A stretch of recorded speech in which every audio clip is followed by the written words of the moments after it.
잠시 후 4시 정각에 식전 공연을 시작으로 행사 시작하도록 하겠습니다. 밖에 계신 분들 안으로 들어오셔서 자리에 앉아주시면 감사하겠습니다.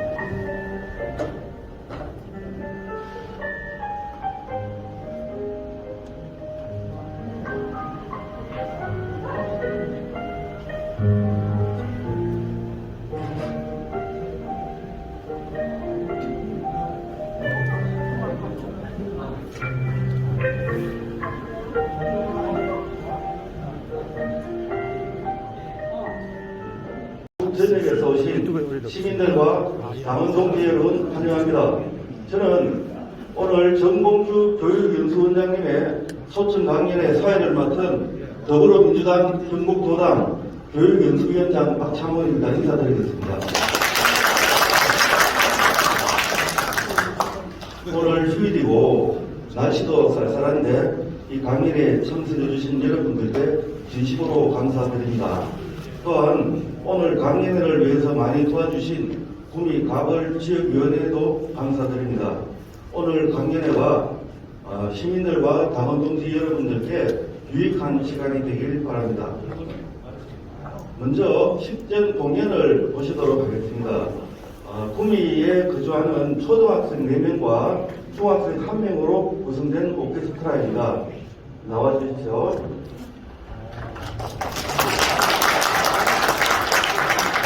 소개하겠습니다. 바이올린은 초등학교 5학년 이윤서, 6학년 김태희,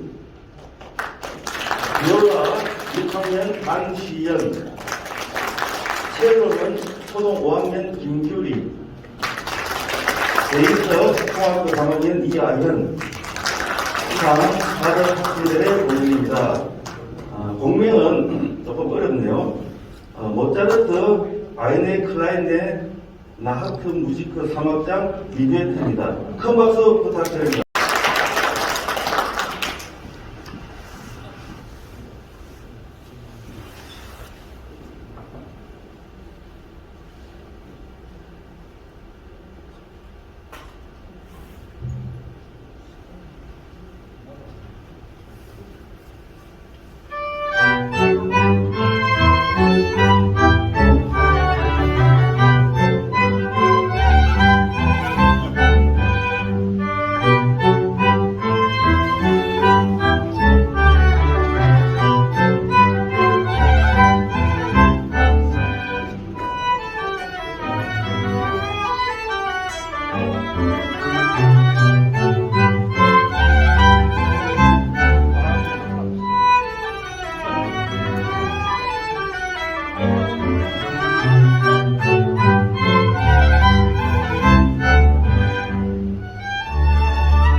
초등학교 4학년 이도윤 어린이의 트럼펫 독주입니다. 참고로 이 어린이는 구미갑에 있는 이영규 당원의 아들입니다. 공연은 영화 미신의 주제가 여러분 모두 잘 아시는 곡입니다. 가브리엘 오보에입니다. 큰 박수.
하겠습니다. 차례와 인사. 네, 세상에서 살 수 있도록 우리 어른들이 더 열심히 해야 할 것 같습니다. 좋은 공연으로 오늘 강연회를 아름답게 이뤄주신 우리 6명의 어린이들에게 다시 한번 큰 박수 부탁드립니다.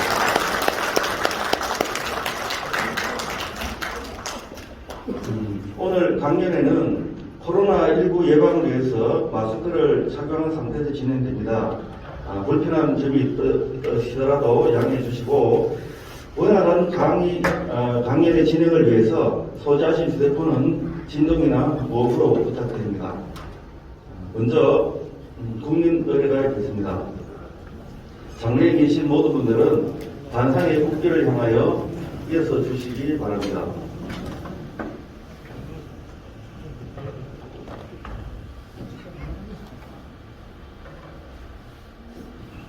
국기에 대하여 정례.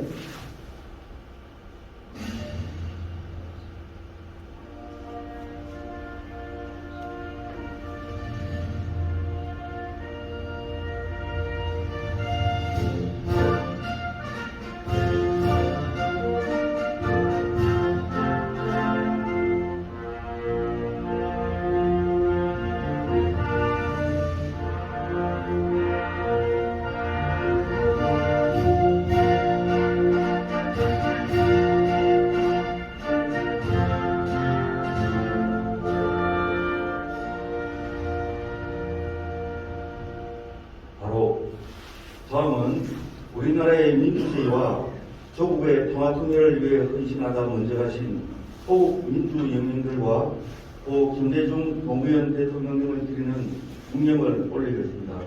일동 묵념.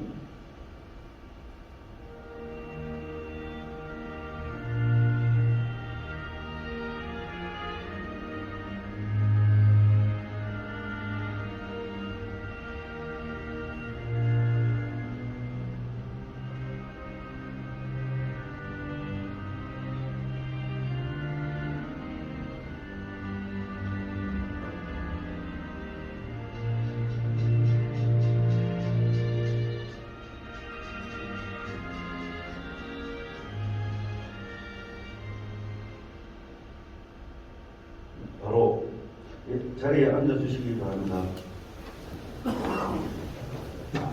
오늘 추운 날씨에도 많이 참석하셨는데요.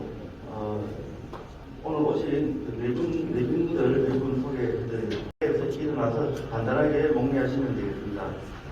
인미의 경북도당 위원장님 참석하였습니다. 김대우 호미갑 지역위원장님 참석하였습니다. 김동관 후미을 지역위원장님 참석하였습니다. 강구송 영덕 정송의성 지역위원장님 참석해주셨습니다. 강태선 김천 지역위원장님 참석해주셨습니다. 김덕자 전국도당 홍보소통위원장님 참석해주셨습니다. 후미에 시의원님들 많이 참석해 주셨네요. 먼저 이지연 의원님, 시의원님 참석하셨습니다. 윤상호 시의원님 참석하셨습니다. 후원님 시의원님 참석하셨습니다. 신용화 시의원님 참석하셨습니다. 박준보 전 전북도 의원님 오셨습니다. 김덕환 전 경북도 의원님 참석해주셨습니다. 민경서 청송 상위위원님 참석해주셨습니다. 체크 안내분들은 나중에 마지막에 한 번 더 소개해드리도록 하겠습니다. 그리고 최한성 구미갑 사무국장님 인사 소개 한번 드리겠습니다. 이번 4월에 구미 도의원 선거가 보고 있는 거 아시죠? 상모, 사국, 이모 출마 예정이라 하시는데 한 번 더 인사 한번 하시죠. 최한선 사무국장님이십니다. 감사합니다. 다음 순서로는 오늘 논리공주 원장님을 환영하는 우리 도당의 임계 원장님의 한정의 말씀을 한번 들어보도록 하겠습니다.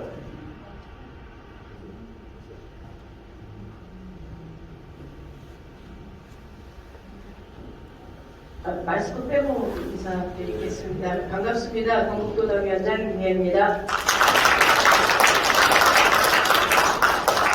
먼저 추운 날씨에도 이렇게 자리를 함께 해주신 여러분들께 진심으로 감사드립니다. 그리고 먼 길 와주신 우리 정봉주 교육연수위원장님 정말 감사드립니다. 원래 일찍 모시고 싶었습니다. 작년부터 계속 말씀을 드렸는데 워낙 일정이 바쁘셔서 1월 초로 잡았다가 다시 2월 말로 이렇게 다시 잡는 어렵게 모셨습니다. 그래서 오늘 어렵게 모신 분이니만큼 우리가 보통 정봉주 그러면 많은 분들이 앞에 붙는 수식어가 있지요. 혹시 뭔지 아세요? 그렇죠. 정치천재라는 이게 왜 붙었는지 저도 잘 모르겠는데 언제부터 붙었는지 모르겠는데 정치천재라는 수식어가 붙어 있습니다. 그래서 많은 경험과 가지고 있는 철학과 식견들을 이 자리에서 풀어놓을 수 있도록 여러분들이 많은 이야기들을 좀 꺼낼 수 있도록 좀 자리를 이렇게 만들어주시면 정말 알찬 시간이 되지 않을까 이렇게 생각이 듭니다. 저희가 정치개혁 그리고 선거제도 개혁을 위한 목소리를 낸 지가 벌써 5개월이 넘습니다. 올해는 이제 본격적으로 권역별로 돌아가면서 당원들의 목소리를 듣기 위한 이런 활동들을 하려고 하는데요. 그리고 저희가 보통 대의원들이 전당대회 때 당대표 선거 한 표를 하고 나면 그 이후에 대의원들이 하는 일이 없었어요. 근데 당비는 5,000원 꼬박꼬박 내고. 그래서 지금 도당에서 준비하고 있는 건 경북에 있는 전국 대의원 숫자가 한 500여 명이 됩니다. 그래서 정책 대의원 대회를 준비를 해보려고 합니다. 그래서 대의원들의 목소리를 정치개혁의 현안을 무엇으로 생각하고 있는지 어떤 방향으로 나아가야 되는지에 대한 의견을 수렴하는 자리로 정책대의원 대회를 지금 준비하려고 하는데 다양한 방식으로 정치개혁의 목소리를 경북에서 내지 않으면 민주당이 조금 더 개혁적인 길로 가는 데에 제가 볼 때는 경북의 목소리가 꼭 필요합니다. 그 목소리 내는데 여러분들의 목소리가 적극 반영될 수 있도록 앞으로 경북이 더 애를 쓰도록 하겠습니다. 다시 한번 함께 해주셔서 진심으로 감사드립니다.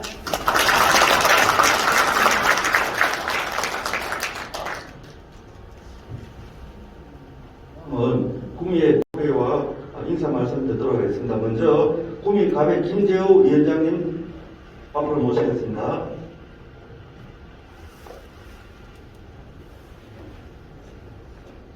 예, 반갑습니다. 추운 날씨에 이렇게 많이 와주셔서 정말 감사드립니다. 오늘 우리 정봉주 교육연수위원장님과 함께 구미도 고민해보고 경북도 함께 고민해보는 그런 시간이 되었으면 좋을 것 같습니다. 4월달에는 우리 구미 갑에 도의원 보궐선거가 있습니다. 이 힘을 같이 우리 구미 지역과 경북도에서도 함께 보궐선거를 해서 구미민주당의 전력을 다시 한번 보여줄 수 있는 그런 기회를 만들어 주시기를 다시 한번 더 부탁드립니다. 오늘 좋은 시간 되길 바랍니다. 감사합니다.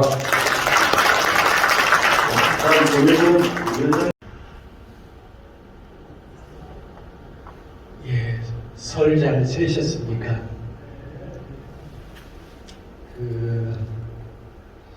여기가 구미코잖아요, 그죠? 우리 입장에서는, 민주당 입장에서는 이 구미코가 나름 뜻있는 곳입니다. 우리가 문재인 대통령 당시에 모시고, 그리고 LG 신학철 회장님이 오셔서 구미형 일자리 협약식을 했었죠. 그 당시에 구미에 배터리 양극재 공장을 세운다는 생각은 사실 안도 못했었던 것이고, 그런데 구미형 일자리가 성사가 되고, 그리고 지금 5공단에 공장이 굉장히 위용 있게 잘 지어지고 있죠. 이미 채용도 진행되고 있다고 하고, 아마 곧 완공식 날짜도 나오지 않을까 싶은데 민주당이 대기업이 떠나가는 구미에서 대기업을 유치하는 정당 정치를 한 거죠.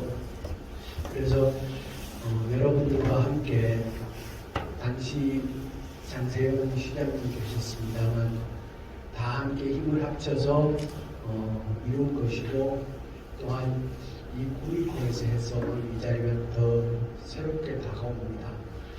정말 안타까운 것은 선거는 있으되 정치는 없지요. 대한민국의 지방에서 선거라는 행위는 있으나 선거를 하는 목적은 정치를 위해서 선거를 하는 건데 정작 정치는 없죠.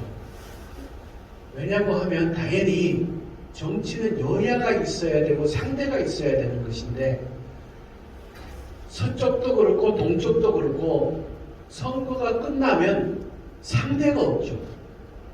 그러니 정치인이라고 뽑힌 사람은 다 서울로 가게 되는 것이죠. 이 시간을 우리는 20년, 30년 현행 조선거구제 하에서 지속한 거고 그 결과로 대한민국의 지방의 어마어마한 몰락이라는 성적표를 지금 받아쥐고 있는 것입니다. 굳이 우리가 이 제도 딱 하나만 고집해야 할 이유는 없다고 생각합니다. 정말 지방 입장에서 우리 구미 경제를 살리고 싶은 주민의 입장에서 꼭 왜 이 제도만 고집해야 할 것인가 하는 생각을 다시금 해보게 되고요. 오늘 그런 면에서 정치 천재라고 그거는 본인이 붙이면 돼요. 네, 아무 본인이 그렇지만 정치 천재라신 정봉주 전 의원님 모시고 좋은 의견 많이 듣고 우리 생각의 깊이도 더하고 그리고 구미도 살고 대한민국의 지방도 좀 살고 우리 미래도 열어나갈 수 있는 자리가 되었으면 좋겠습니다. 고맙습니다.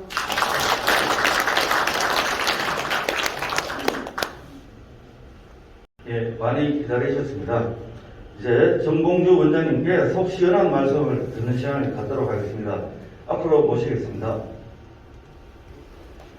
강의 후에는 또 질의응답이 있으니까 궁금하신 내용이나 질의할 거는 메모에다가 강의 이후에 질문 주시면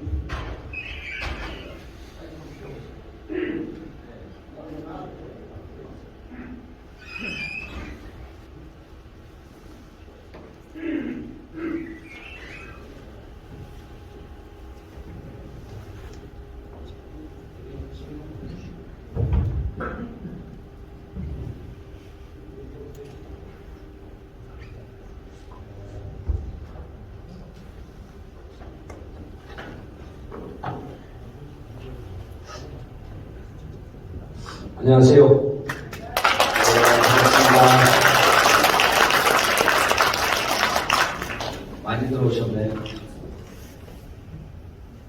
이런 좋은 자리 마련해 주신 우리 임명위원장님 그리고 국민가물 위원장님들 특히 저는 또 오랜 인연이 있었던 임명위원장님과 김영건 의원님 두 분 그리고 많은 당원분들 그리고 당원 아닌 분들도 좀 오신 것 같아요. 예, 오늘 끝나고 입당해 주시기 바라겠습니다. 너무 감사합니다. 다시 한번 인사드리겠습니다. 반갑습니다.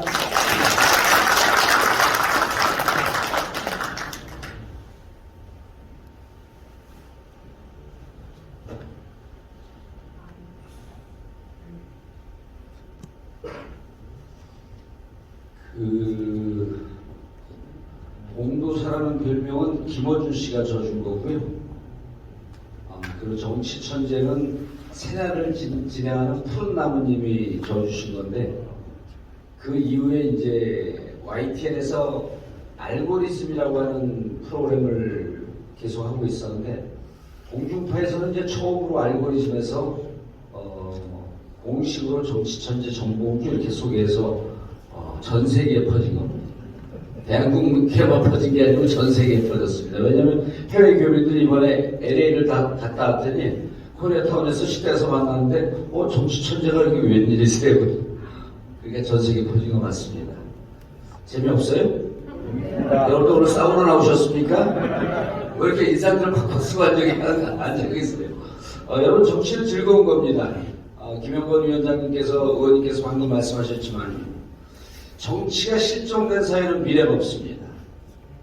그 정치는 주고받는 겁니다. 의견을 소통하는 거거든요.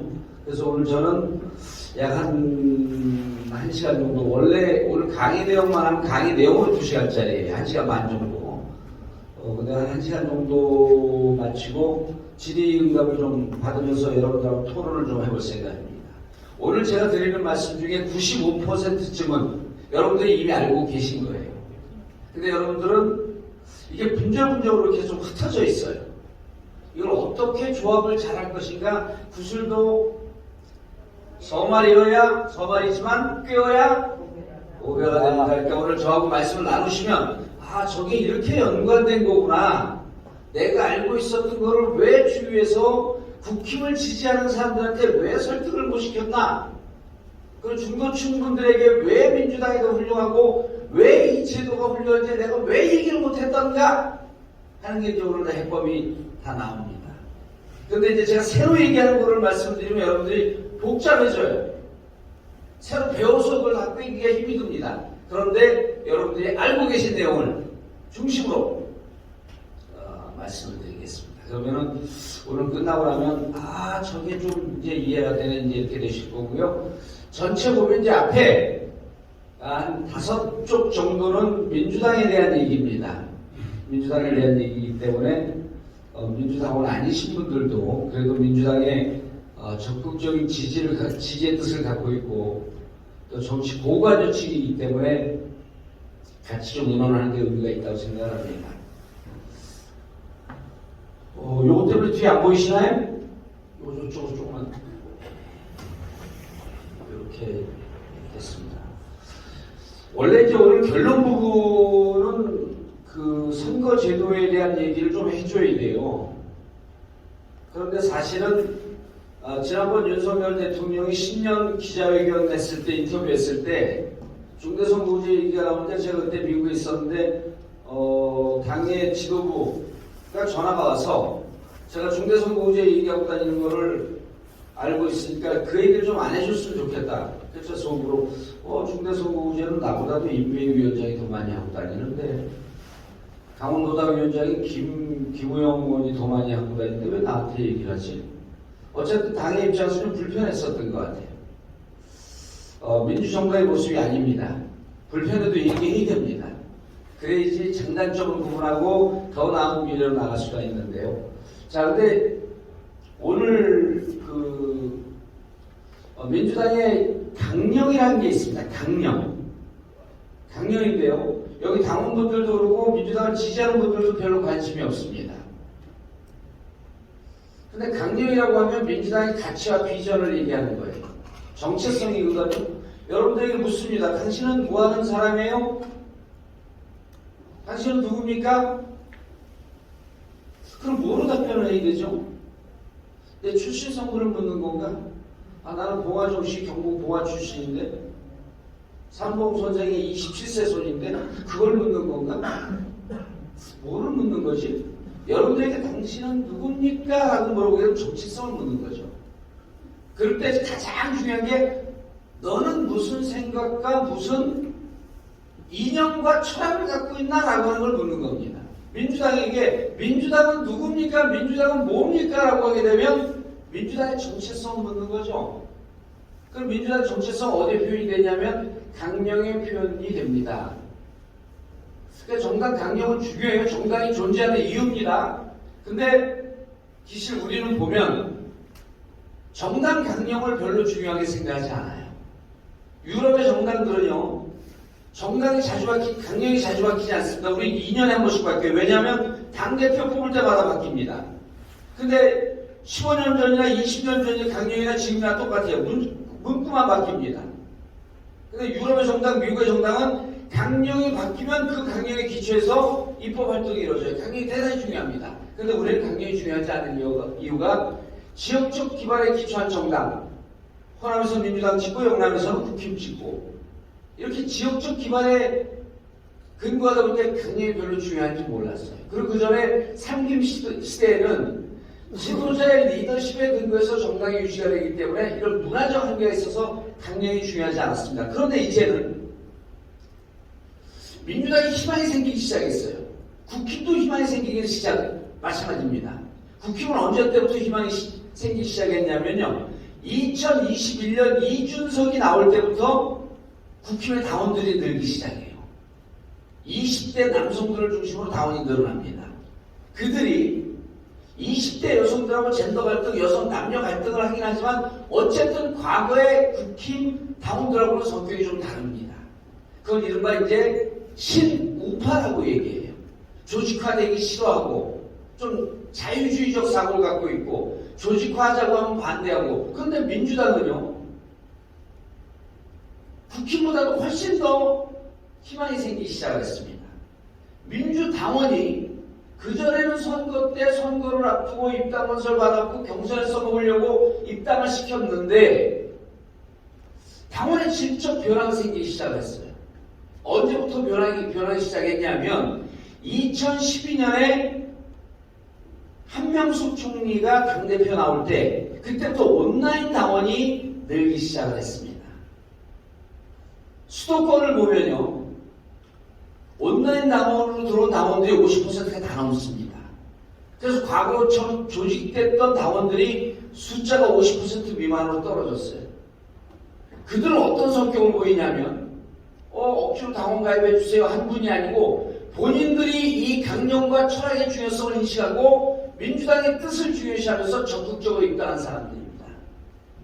이분들을요, 이른바 우리가 그전에 학생운동권과 민주화운동권을 중심으로 해서 민주당 들어온 분들은 구좌파, 구진보라고 얘기하고요. 이렇게 자발적으로 가입한 사람들이 신좌파, 신진보라고 하는데 노무현 대통령 때 돼지저금통 세대입니다.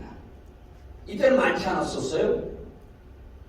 2016년 이후에 촛불 세대입니다. 이때부터 폭발하기 시작을 합니다.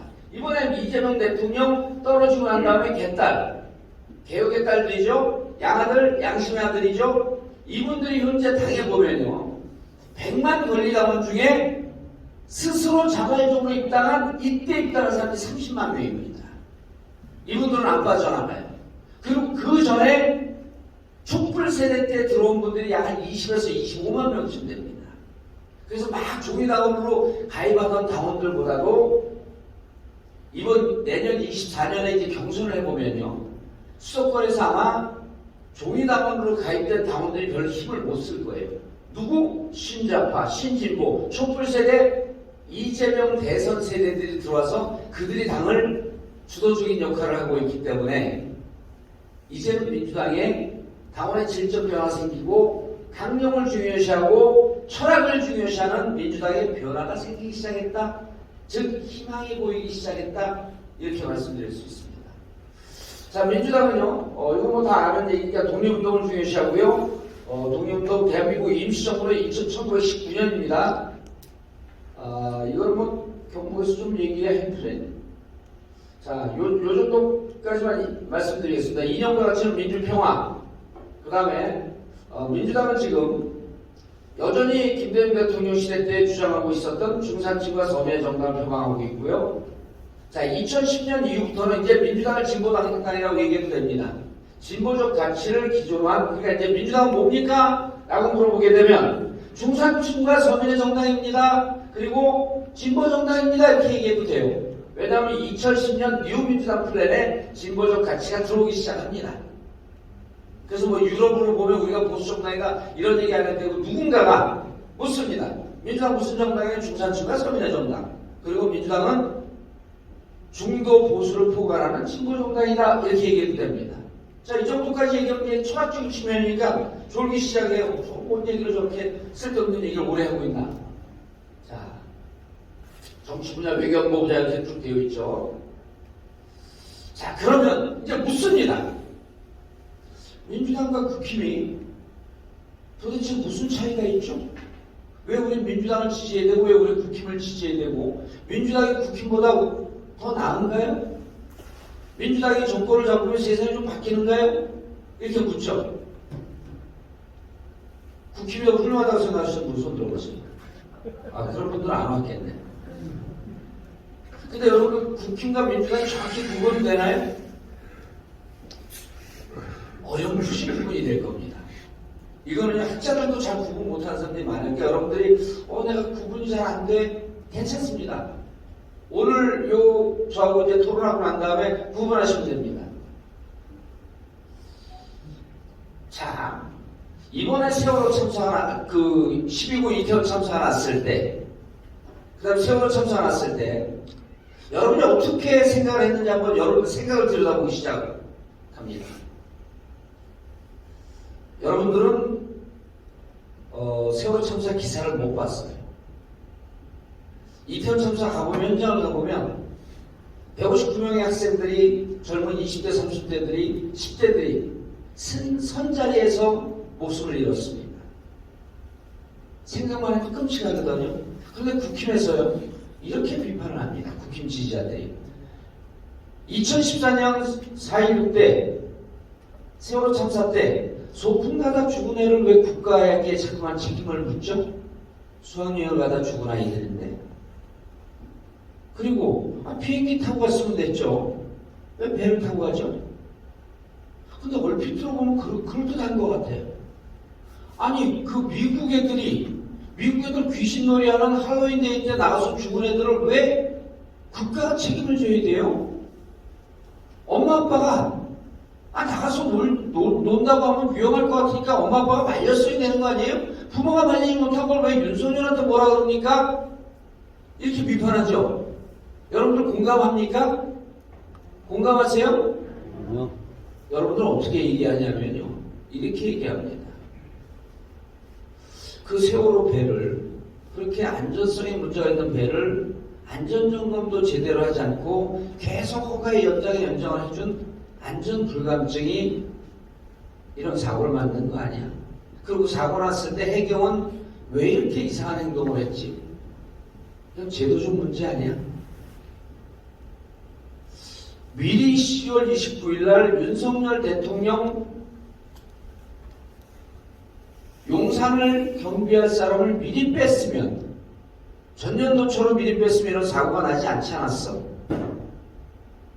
이 추운 겨울날 리어카를 끌고 다니면서 폐유지를 줍는 노인 어르신들을 보면 왜 젊었을 때 일하고 열심히 돈 벌어놓지 않았고 저 고생을 해? 라고 얘기하는 사람들이 꽤 있습니다. 여러분들 어떻게 얘기합니까? 국가가 왜 저런 어르신들을 케어하고 책임질 수 있는 안전망을 못 갖췄지? 이거 사회적 책임이 있는 거 아니야? 아무리 노력해도 하위 20% 30% 안에 들어가는 극빈층이 존재하고 있고 국가가 좀 뭔가 해야 되는 거 아니야? 여러분들은 그렇게 생각합니다.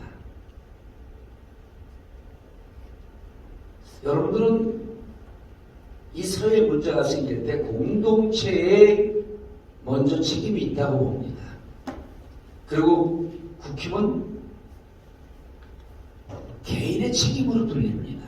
개인이 열심히 잘하고 그 잘하는 개인이 모이면 나라가 형성이 되고 사회가 형성된다고 생각합니다. 그러니까 소풍 가는 아이들의 죽음을 개인의 책임으로 돌리는 겁니다.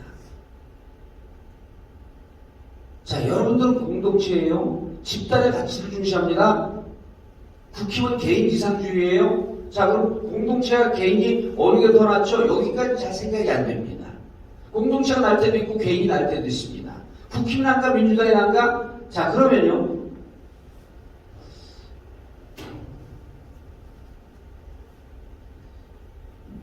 돈으로 살 수 없는 것이 있어요. 여러분, 정의라고 하는 가치는 돈으로 살 수 있습니까? 민주라고 하는 가치는 돈으로 사요? 돈 한 2억 가지고 한번 민주주의 삽니까? 못 사죠. 돈으로 살 수 없는 것을 뭐라고 얘기하죠? 가치라고 얘기합니다. 이게 누가 주장이냐면 하버드대 교수 마이클 샌델이라고 하는 교수가 정의론에서 그리고 돈으로 살 수 없는 것이라고 하는 것에서 가치론을 주장하면서 여러분들은 진보적 성향을 갖고 있는 사람들은 가치를 중시하는 집단이라고 얘기합니다. 여러분들은 돈보다도 더 소중한 가치를 갖고 있는 집단입니다. 가치를 갖고 있는 분들이에요. 정의, 독립이념, 민주주의, 사회공동체주의 이 모든 게 가치입니다. 가치에 반대되는 개념 뭐죠? 뭐죠? 돈 이런 사람이죠. 돈. 맞는 말입니다. 가치에 반대되는 개념 뭐죠? 가격입니다. 가격. 국힘은요, 여러분들 이런 얘기 들어보셨을 거예요. 이해 집단이다. 가치로 뭉친 집단이 아니라 이해로 뭉친 집단이다. 내가 국회의원 되는 게 목표고 내가 자리 앉는 게 목표고 이렇게 이해 중심으로 가는 걸 가격 집단이라고 합니다. 자, 가치죠 여러분들은? 국힘은 가격 집단이라고 해요. 가치와 가격이 붙으면 누가 이길까요? 누가 이길까요? 그렇지. 가치가 이깁니다. 여러분과 국힘 지지자들과 국힘 당원과 누가 더 훌륭해요? 여러분들이 훌륭합니다. 왜? 돈으로 살 수 없는 가격을 뛰어넘는 가치라고 갖고 있는 것을 갖고 있는 집단 누굽니까? 민주당 또는 민주당 지지하는 분들. 그렇게 훌륭한 분들이에요. 지금 이재명 대표 조사받고 있는데 그거 때려잡으려고 하는 윤석열 검찰 얘들은 자기만 좀 다 합니다. 가격 집단 된 거죠. 거기서 끝까지 우리를 지키겠다라고 하면서 버티고 있는 분들이 가치 집단입니다. 그래서 이제 앞으로는 중도층에 있는 분들에게 물으면 됩니다. 야, 걔들은 돈 주면 다 해. 물론 우리도 우리 돈 배제하지 않습니다. 배출하지 않습니다. 다만 우리는 돈을 관리하고 통제하는 개념으로 보지 돈이 모든 것을 이룬다고 생각하지 않습니다. 왜? 여러분들은 더욱 중요한 정의라고 하는 민주주의라고 하는 가치를 믿는 분들이기 때문에 그렇습니다. 자, 민주당의 강령은요. 그래서 다 이런 중요한 걸 얘기하고 있지만 민주당은 강령을 보게 되면 가치 지향적 성격이 강하고 국힘도 보면요. 대단히 위선적으로 가치 지향을 하고 있지만 그들의 삶의 기본적인 성향은 가격 지향이다. 여러분들이 더 훌륭합니다. 맞죠? 예. 박수 보내주시고. 이렇게 훌륭한 사람들이 모여있는 경우가 잘 없습니다. 이 집단적으로 모였을 때 이게 이제 힘을 발휘합니다. 힘을 발휘하기 위해서 오늘 뭉친 거고요. 자, 그런데 이제 여기까지가 이제 강령 끝입니다. 그러니까 여러분들 민주당 뭡니까? 중산층과 서민을 위한 진보적 정당. 여러분들은 어떤 생각을 하고 있어요? 어떤 집단입니까? 우리는 돈으로 살 수 없는 가치를 갖고 있는 집단이다. 우리 정의론으로 설명이 가능한 집단이다. 누가 주장했냐? 정봉주 선생이 아니라요. 그 마이클 샌델의 스승 존 롤스라고 하는 분이 정의론이라고 하는 하나의 철학적 맥이 있어요. 그건 이제 뭐 18세기부터 쭉 오는데 거기까지 얘기하지 말고 마이클 샌델하면 다 합니다. 하버드대 교수 마이클 샌델 나하고 친한데 그 사람이 얘기하는데 우리가 가치 집단이래. 여러분들 가치 집단 된 겁니다. 그리고 여러분들 생각이 그랬던 게 이제 정리가 되는 거죠. 자, 근데 이제 현 정세를 볼게요. 이 참 특이한 사람들이 지금 정권을 잡고 있어요. 우리하고 반대되기 때문에 특이하다고 얘기하지 않습니다. 왜 윤석열이 등장했는가? 여러분들도 해답이 잘 안 나오지, 안 떠오릅니다. 잘 못 찾습니다. 오늘 제 말씀 들으면 저걸 내가 생각하고 있던 바로 그건데 윤석열이 왜 등장을 했지? 여러분 윤석열 왜 등장했어요? 그럼 딱 답이 나옵니다. 문재인이 잘못했으니까? 이렇게 대답하는 사람도 있어요. 일면 타당하죠. 일면 타당합니다. 그런데 문재인이 잘못했다고 무조건 윤석열이 나오는가? 윤석열은 여의도 출신인가요? 아니죠. 저기 서초동 출신이에요. 왜 그 사람이 나왔지? 하는 결론을 도출할 수가 있습니다. 그래서 여러분들이 이제 지금 갖고 있는 궁금증은 두 개예요. 첫 번째, 윤석열은 왜 나왔나? 두 번째, 이재명은 죄가 있나? 세 번째, 이러한 상황을 타개하기 위해서는 어떤 제도가 필요한가? 정치를 어떻게 바꿔야 되는가? 자, 윤석열 보세요. 국힘을 보세요. 국힘은 이해 집단이기 때문에요. 가치가 없습니다. 그러니까 여기는 모든 성격이 폭력적 방식입니다. 이 표현을 제가 제일 먼저 썼고 당시 이제 공식적으로 씁니다. 자, 이준석 어떻게 제꼈죠? 이준석이 성상납을 받았다고 합니다. 여러분들 그 정보가 어디서 나왔어요? 어디서 나왔어요? 예? 크게 얘기하셔도 돼요.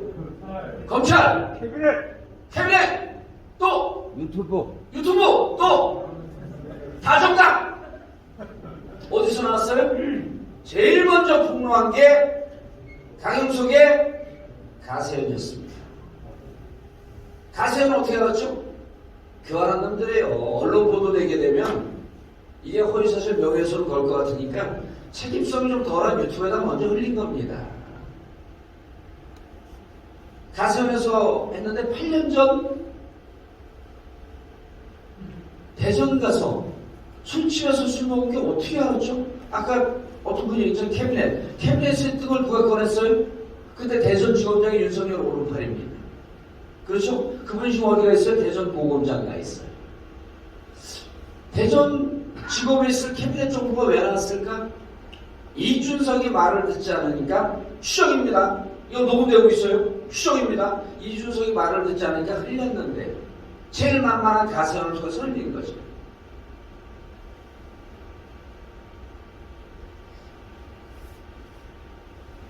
처음에 이준석의 군기를 좀 잡으려고 하다가 흘립니다.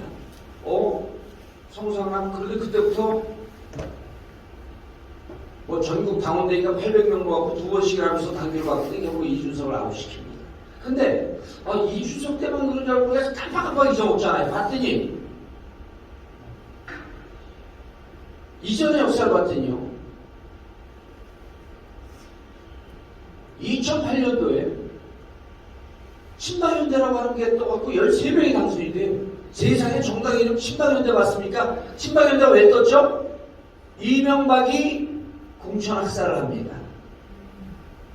그러니까 박근혜 지지했던 사람들이 나와서 친박연대를 만든 거예요.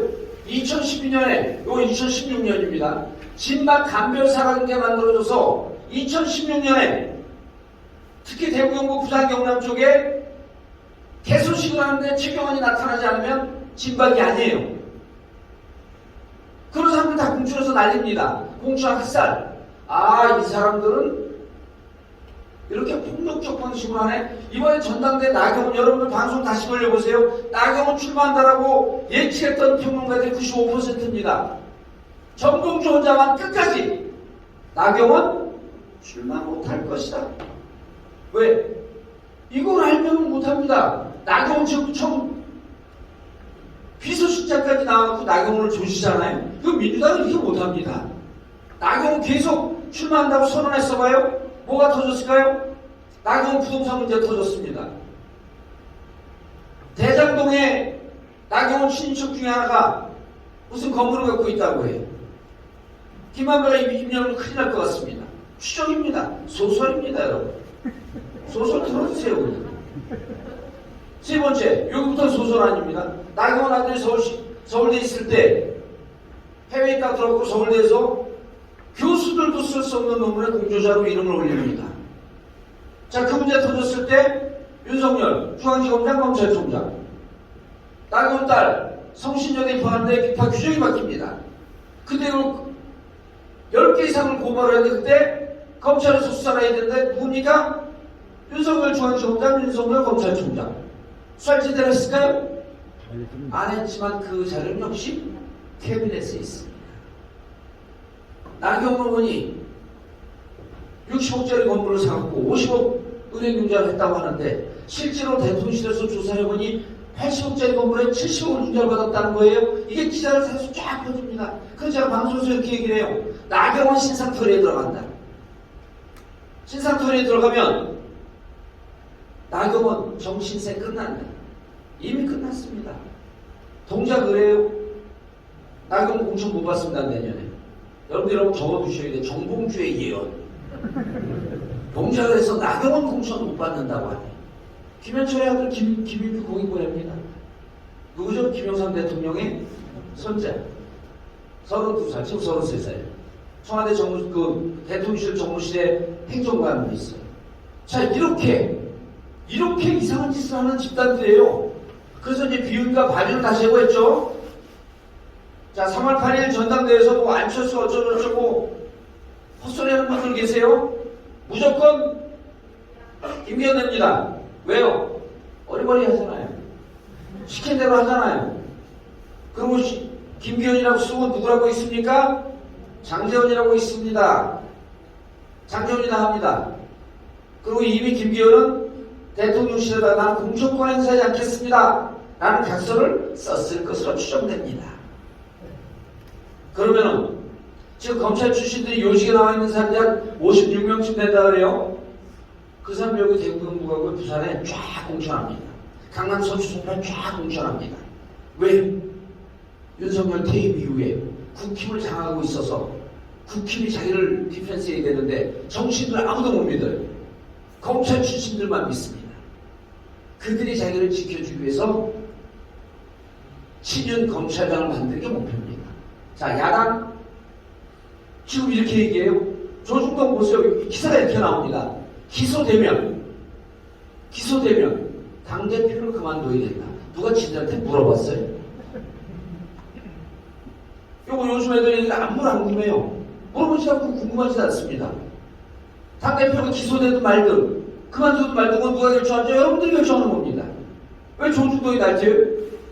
그리고 정진석이가 뭐라 그래요? 기소되면 당대표 그만둬라. 너나 그만둬라. 왜 감당을 배려하냐 남이 당해. 왜? 이재명이 무서운 겁니다. 여러분 여기서 제가 본론 넘어가기 전에요. 한마디만 말씀드릴게요. 저는 이낙연 지지자입니다. 예를 드는 겁니다. 저는 이낙연 지지자입니다. 자, 우리 축구 국가대표로 얘기할게요. 저는 이강인 지지자입니다. 이강인 아시죠? 자, 이강인 지지자이기 때문에 이강인이 뜨기 위해서 손흥민이 없어졌으면 좋겠어요. 그 말이 됩니까? 이강인과 손흥민은 원팀이죠. 이낙연과 이재명 원팀이죠. 예? 이낙연 지지자라고 할지라도 다음에 이낙연 대표가 대선 후보가 되기를 꿈꾸고 희망하는 사람들조차도 진짜 경쟁에서 야당이 경쟁력을 갖기 위해서는 이재명이라고 하는 존재가 살아있어야 됩니다.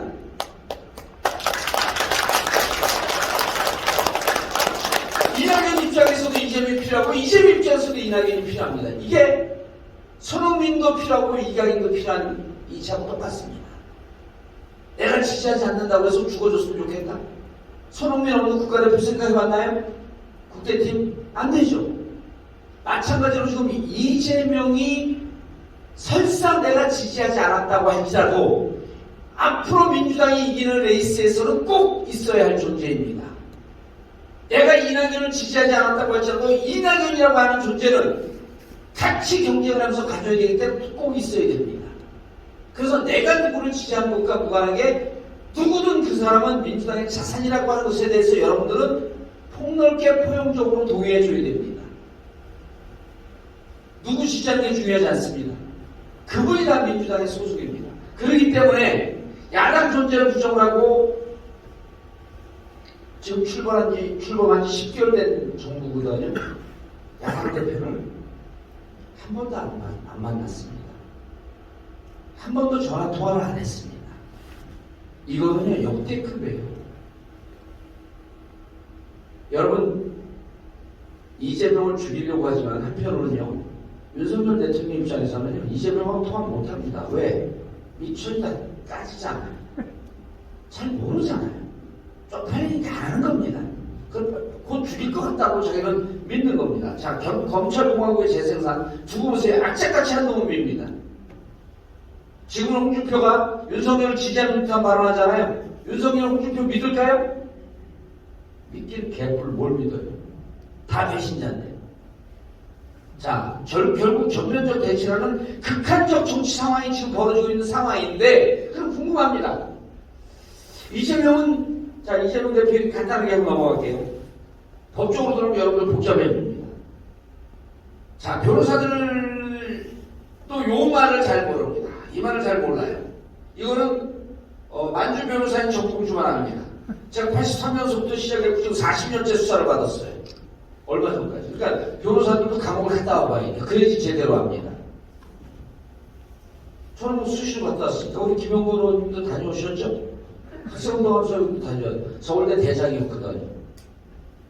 자, 그래야지 이제 아는데, 자, 제일 중요한 얘기가 행위가 있었다면, 죄가 있었다면, 죄를 저질렀다면 사각법정 안에 증거가 숨을 곳은 없다.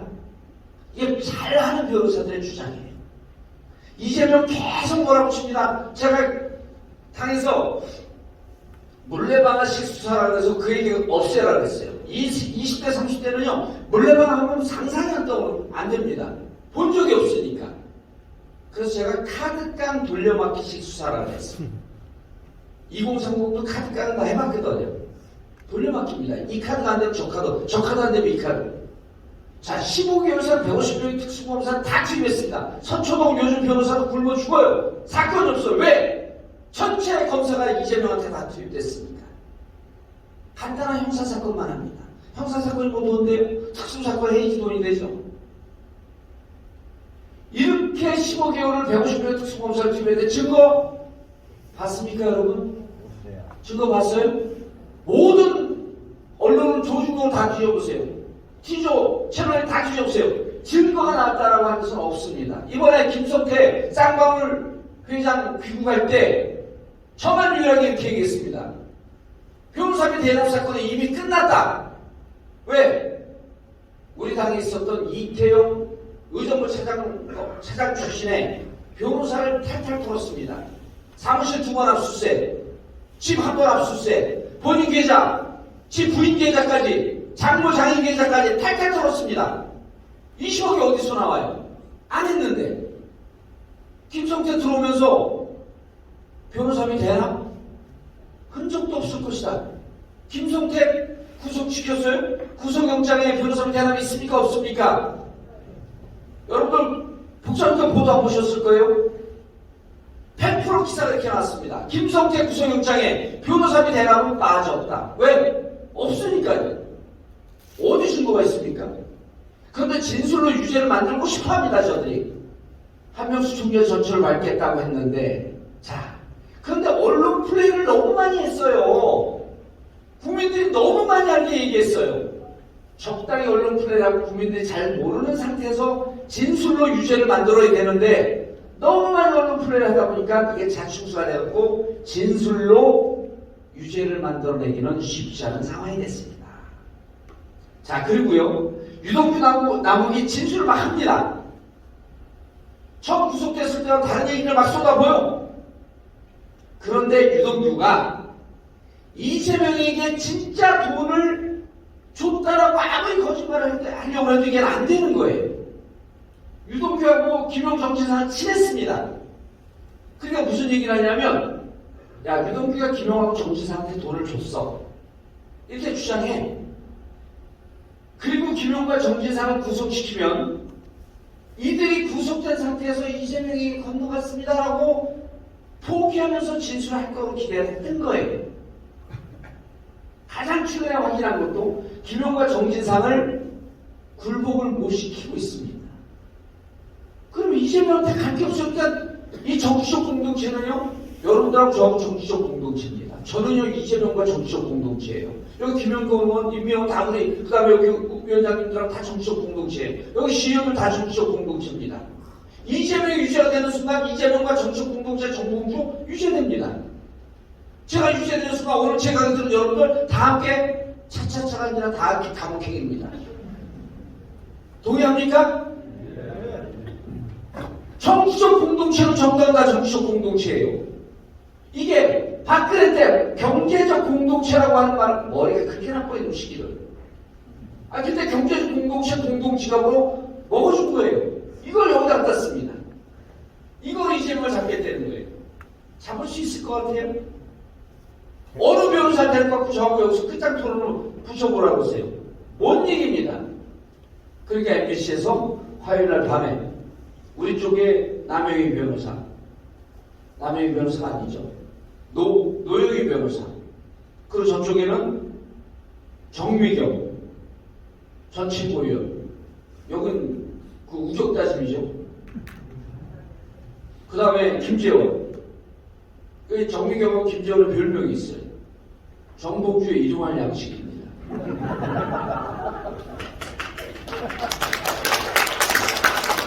화요일날 저녁에 MBC 100분 토론에서요, 이거 합니다. 이재명은 죄가 있는가? 이재명의 사법 처리를 어떻게 할 건가? 3명 다 변호사예요. 저는 우리나라에서 무슨 만주에서 무슨 만주 변호사입니다. 어느 변호사를 데리고 와도 저 설득 못 시킵니다. 저 설득 못 시키는 거는요, 여러분들의 동의를 구하지 못한다는 거예요. 적어도 지금은요, 민주당 지지자는 40%의 동의만 구하면 됩니다. 왜? 지금 진영 싸움이기 때문에. 지금 이미 중도층은요, 2대1로 민주당 쪽으로 와 있습니다. 중도층 분들은 대단히 객관적으로 보기 때문에 대체로 민주당 쪽으로 와 있어요. 자, 이재명 대표 안전과 위안성 39번입니다. 두고 보세요. 자, 기소할 겁니다. 구속영장도 칠 거예요. 미리 쫄지 마십시오. 자, 적용 법률 이런 게 있습니다. 이건 중요합니다. 자, 대장동 개발주도 세력인데, 유동규요, 처음에 구속될 때 700억을 뇌물죄로 기소했습니다. 근데 이 700억이 지금 누구 거라고요? 김용, 정진상, 이재명 거랍니다. 그럼 이 700억이 무죄가 나올 가능성이 높아요? 이재명 잡으려다가 유동규 무죄 나옵니다. 뇌물 가봐도 한 2천만 밖에 안 돼요. 자, 35억은 뭐냐면요, 남욱이 유동규에 줘서 유언홀딩스라고 하는 회사를 만들어요. 그 남욱이 줬다고 신수합니다. 그리고 뇌물이죠. 뇌물 안 나요? 이때 공무원 줬으니까요. 뇌물 맞죠? 네. 그럼 35억 기소해야 됩니까? 안 해야 됩니까? 해야죠. 해야죠. 기소 안 했어요. 왜? 유동규가 자기들 편이니까. 자, 이 100억은 뭐냐면요, 위례신도시 개발 때 남욱이 표현을 이렇게 합니다. 유동규에게 100억을 주면서 자유롭게 쓰세요. 이랬어요. 이때 공무원이에요. 그럼 100억 뇌물이 아니에요. 100억 뇌물은 종신형입니다. 기소했어요? 안 했어요? 안 했어요. 자, 보세요. 50억 클럽이요. 박영수 있죠? 박영수 수사 안 하잖아요. 그리고 이재명 대표한테 이렇게 해요. 재판 거래했다 그래요. 재판 거래했다 그러면서 누구를 찍냐면 권순일을 찍습니다. 권순일이 대법에서 무죄될 때 그 대법관이었거든요. 보수의 우두머리였었어요. 근데 권순일이 50억 클럽에 들어가 있어. 야, 재판 거래했으면 권순일 수사해야 됩니까? 안 해야 됩니까? 수사해야죠. 권순일 불렀어요? 안 불렀어요. 검찰도 그랬죠. 권순일 전화번호 몰라서 안 불렀다. 이놈들은 이름도 남을 놈들입니다. 윤석열 민주당에서 난 이걸 왜 물고 들어오시는지 모르겠어요. 이거 추정하면요, 근거 나옵니다. 윤석열 아버지의 집을 천안동인 4호 김만배 누나가 사줬어요. 이상하지 않아요? 사주고 팔고 보니까 김만배 누나래. 그 김만배가 이래. 내가 임년으로 성년이면 다 죽어. 이거요, 대장동 끝까지 쑤시자고 그래서 우리가 대장동 특검하자고 그런 거 아닙니까? 여러분들은 믿어주세요. 중도가 안 믿든 보수주의사 안 믿든 신경 쓸 거 없습니다. 여러분들은 믿어주세요. 여러분들이 믿으면 안 무너집니다. 이낙연 지지하는 의원들도요, 구속영장 청구되면 찬성할 것 같죠? 찬성 절대 안 합니다. 왜? 민주당은 그때는 이제 그렇게 되면 무너지기 때문에. 기소합니다. 구속영장 칩니다. 국회 방탄이요? 제도가 방탄을 쓰면 막아야죠. 내가 철갑 입고 내 갑옷 입고 내 방탄인데 왜 못 막습니까? 방탄이 왜 나빠요? 그게 특권입니까? 지들은 망자로 수사하는 특권을 갖고 있으면서 살겠다고 방탄하는데 그게 잘못된 거예요? 여러분, 방탄이 잘못된 겁니까? 지역 갖고 힘없는 막 중도평수 걔가 막으면 막는다고 구속시켜야죠. 방탄해야 됩니다. 왜? 너희들의 수사의 정당성을 우리는 인정할 수 없기 때문에. 자, 그런데요. 이게 핵심입니다. 윤석열은 왜 긴장했는가 제가 아까 질문했잖아요. 야, 이렇게 정치가 개판인데? 아니, 국부회를 가갖고, 이 연단에 서갖고, 박근혜도 했고, 이명박도 했고, 군대 안 갔다 온 사람들도 부대 열중시오. 이거 해야 되거든요. 그때 여러분 동영상 쇼츠도 많이 돌고 있습니다. 어떻게 하고 있었어요? 아니, 부대가 무슨 안주주나? 어제 술 먹고 안주나 먹었나? 쩝쩝거리잖아요. 그 나중에 청와대에서 열중시효 했대요. 아니, 영상 나와 있는데 쩝쩝이 열중시효입니까? 앞으로 이제 군대 사령관들은 모두 다 열중시효 할 때 쩝쩝거리죠, 그럼. 아니, 이렇게 이상한 사람도 하고 UAE하고 이란하고요 2년 전서부터 대상 교환하려고 지금 준비하고 있어요. UAE하고 이란하고 교역 1위 국가입니다. 여러분, 바레인은 이란과 우호 국가예요. 가장 치밀한 우호 국가입니다. 우리나라가 지금 어딘가 이번에 갔던 UAE에다가 아군대 파견을 했는데, 바레인은 이란과 중국과 북한처럼 그렇게 가까운 관계예요. 이란과 바레인이. 바레인에 우리나라 군대 나가 있습니까? 안 나가 있습니까? 동명부대라고 나가 있어요. 그럼 이란의 친구인 나라는 우리의 적인데, 적의 나라의 군대를 파견하는 이런 멍청한 나라가 어디 있습니까? 아니, 이적 행위예요, 이거는. 이전에 대통령 당선시켜야 돼. 동명부대가 나가 있어요, 바레인에. 죄송합니다. 레바논에 나가 있어요. 그럼 우리는 이란의 친구인, 우리의 적성 국가에다 군대를 보낸 이상한 나라예요. 정신질환이 있는 나라, 우리나라는. 왜 등장을 했을까? 왜? 여의도가요, 극한 갈등과 대립을 계속 하니까요, 여의도 300명 국회의원들은 아무도 못 믿습니다. 다 나쁜 놈들이에요. 맨날 욕먹고, 맨날 싸우고. 왜 이렇게 싸워요? 왜 이렇게 싸워요? 요것 때문에 싸웁니다. 뭐예요, 이게? 소송거구제 때문에 이렇게 싸웁니다. 소송거구제는 왜 싸우지? 소송거구제는요, 지지자들이 싸웁니다. 자, 우리 지역에 10만 명이 투표를 했어요.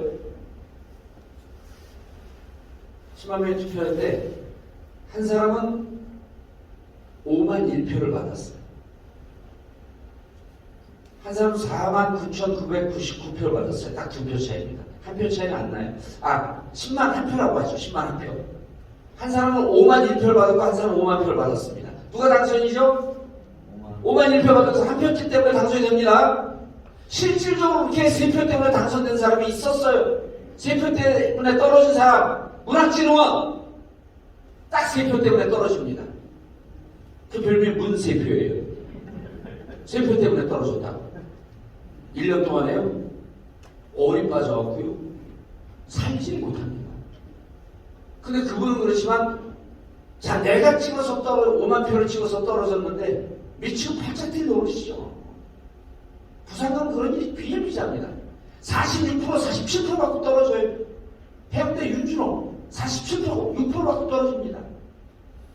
본인도 미칠 지경이지만 그 사람을 찍었던 46%는요, 그때부터 욕하기 시작합니다. 이게 뭐 내가 찍지도 않았는데. 지금 윤석열 표 받은 거는요, 전체 국민 대비하게 되면 40%가 채 안 돼요. 우리 국민 한 35, 6, 7%가 찍어갖고 나온 대통령입니다. 소선거구제는요, 내가 찍은 표가 죽었기 때문에 그 죽은 지지자들이 욕을 하기 시작합니다. 동의하지 않습니다. 그러니까 그걸 반영한 국회의원들은 한 표만 더 얻어도 되니까 극한 투쟁을 합니다. 소선거가 유지되면서 갈등이 심하대요. 그럼 어떻게 됩니까? 여의도가 욕을 먹다 보니까 여의도 정치 전반에 대해서 불신이고, 여의도 외에 있는 사람들을 자꾸 불러댑니다. 검찰에서 나쁜 짓 한 줄 모르고, 그래서 반정치인의 출현과 집권으로 이어지는데 이런 현상은 앞으로도 계속됩니다. 그래서 외부에서 오면 일단 멋지게 보이고 다 미인으로 보여요. 그건 찍습니다. 그래서 윤석열의 등장은 그 근본적인 한계가 소선거구 때문에 온 것이다.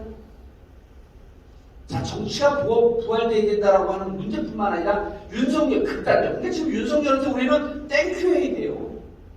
윤석열 때문에 선거 제도와 정치 개혁할 수 있는 절호의 기회를 맞이했습니다. 자, 지금 다 말씀드렸죠. 사표의 문제, 비례성 강화의 문제, 선거 제도 개혁하라고 지금 헌재에서도 요구한 겁니다. 자, 그래서 이제 우리는 다당제 실현을 약속해야 돼. 뒤에 다시 말씀드리는데 이런 게 있어요. 권역별 비례대표제, 100% 연동 비례제, 석패율제, 어쩌고저쩌고 다 있습니다. 비례제도예요. 자, 비례제도 민주당에서는 반신반의하지만 국힘이 무조건 반대합니다. 그리고 국민들이 반대해요. 내가 뽑지 않았기 때문에. 본인이 직접 뽑은 거를 선호하는 나라입니다. 자, 우리가 파트너가 있어요. 카운터 파트너가 있습니다. 상대가 있기 때문에 국힘이 반대하는 거 밀어붙일 수 있나요? 대표적으로 정개특위위원장이 남인순이에요. 민주당이. 그분 비례대표 찬성론자입니다. 원래. 국힘하고 만나다 보니까 비례대표 씨알도 안 먹혀. 그러니까 우리 당의 남인순 의원이 중대선거구제 찬성론자로 돌아서요. 왜? 국힘이 반대하니까. 다당제 실현은 첫 번째 안이 비례대표제, 두 번째 안이 중대선거구제. 자, 근데 보세요. 이거 잘못 들어갔네요. 자,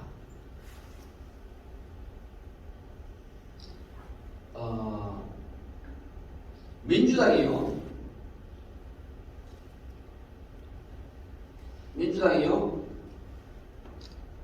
잠깐만요. 민주당이 이렇게 약속을 합니다. 민주당이 2월 27일 날 두 개 약속을 해요. 다당제 구현, 그 다음에 개헌 두 가지 약속을 합니다. 이재명 당대표가 지난해 9월 28일 자, 선거법 개정하겠다. 요 다당제 약속입니다. 또 그 다음에 개헌 약속합니다. 두 가지 약속이에요. 우리 민주당은 국민들에게 무엇을 약속했는가 기억하고 계셔야 돼요. 다당제와 개헌을 약속했습니다. 자, 다당제는요 이렇게 돼요. 아까 얘기했죠? 비례대표제. 국힘이 찬성합니까? 반대합니까? 반대예요. 개헌은 중대선거구제가 있어요. 그런데 여러분 얼마 전에 윤석열이 조선일보하고 인터뷰를 하면서요 중대선거구제 개편의 필요성을 얘기했어요. 기억나시죠? 여러분들 가장 관심 있는 분이 아닙니까? 기억나시죠? 그러자 민주당이 여기 점잖게 대체로 반대했죠. 대대처로 일어나서 다 반대해요. 제가 요 전에 민주당분들 한 20명을 만나면서 다 설득을 해놨는데 그분들도 다 반대로 돌아서. 왜? 당원들이 반대하니까. 의원들이 반대하니까. 당대표도 반대해요. 왜 그랬을까요? 당대표도 제가 설득했습니다. 문석진 전략기획위원장도 설득을 했고 다 설득을 했습니다. 정청래 설득을 했고 그 다음에 그 천준호 설득했고 다 요직에 있는 분 다 설득했는데 따라오는 게 다 반대. 당대표는 의원들이 반대니까 반대. 근데 명시적으로 반대, 아주 강력한 반대 입장은 아닙니다. 자, 개헌. 그럼 이제 여기서 우리가 봐야 돼. 윤이 제안하니까 다 반대했어? 근데요, 윤이 중대선거구제를 할까요? 윤석열이 할까요? 제가 물어보진 않았어. 너 아니 모르니. 제가 너라 그래도 돼요. 고등학교 때는 저 한해 후배입니다. 나이는 동갑인데요. 제가 한해 일찍 들어가고 거기다 한해 위입니다. 그래서 만나면 나중에 이제 당에 청와대 대통령실에서 들어서 만나면 첫 마디 그거죠. 성렬아, 내가 네 형이다.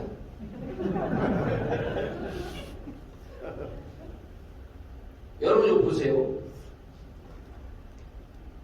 여러분 여기 그 주위에 산 있고 산불 일어나니까 이런 말이 있죠. 잔불 내서 산불 막는다는 표현 아시죠? 산불이 이렇게 오게 되면 그 앞에 불을 놓잖아요. 산불이 더 못 번지게. 잔불을 내서 산불을 막는다? 저게 무슨 내용일까? 윤석열 인터뷰 원문을 보면 중대선거구제 내용이 없습니다. 이상하죠? 없는 게 왜 기사로 나왔지?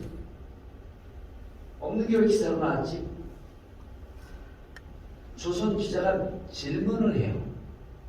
중대선거구제에 대해서 어떤 주제입니까? 내가 뭐 공약 그렇게 했으니까 해야죠. 근데 기사는 어떻게 나오는 줄 아세요? 기사는 이렇게 나옵니다.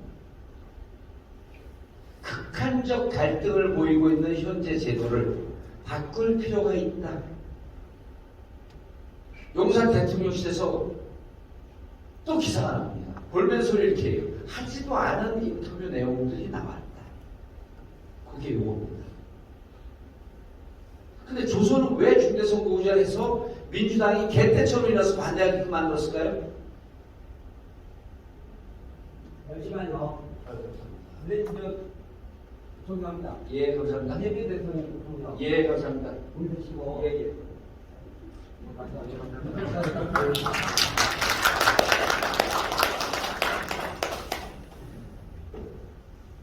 여러분, 조선이 이걸 밀었을 때 조선은 무서운 애들이에요. 중대선거구제를 하면 혹시 국힘이 분열된다고 생각하진 않았을까? 좀 이상한 생각이 들지 않아요? 중대선거구제를 하면 국힘이 분열된다는 생각을 하지 않았을까? 그래서 이 주제를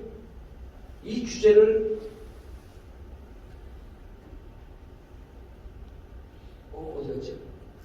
그래서 이 주제를 유도하지 않았을까 하는 의혹이 저는 좀 들어요. 윤석열 의원은 무조건 민주당은 반대할 것이라고 하는 걸 알았겠죠. 무조건 반대했습니다.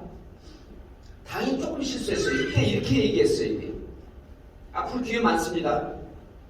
윤석열 대통령이 중대선거구제를 얘기했는데 공식으로 민주당한테 제안하는 거냐? 공식으로 제안한다면 한번 의논해 볼 생각이 있다.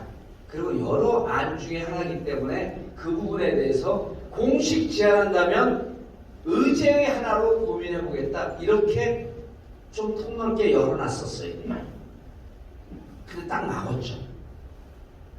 그래서 저는 의원들이 조금 원망스러운데, 의원들이요, 여러분들 이런 얘기하면 이게 또 방송 나가면 나가면 자기들 명예훼손이라는데 의원들 중대선거구제나 이런 정치적 제도에 대해서 잘 모릅니다.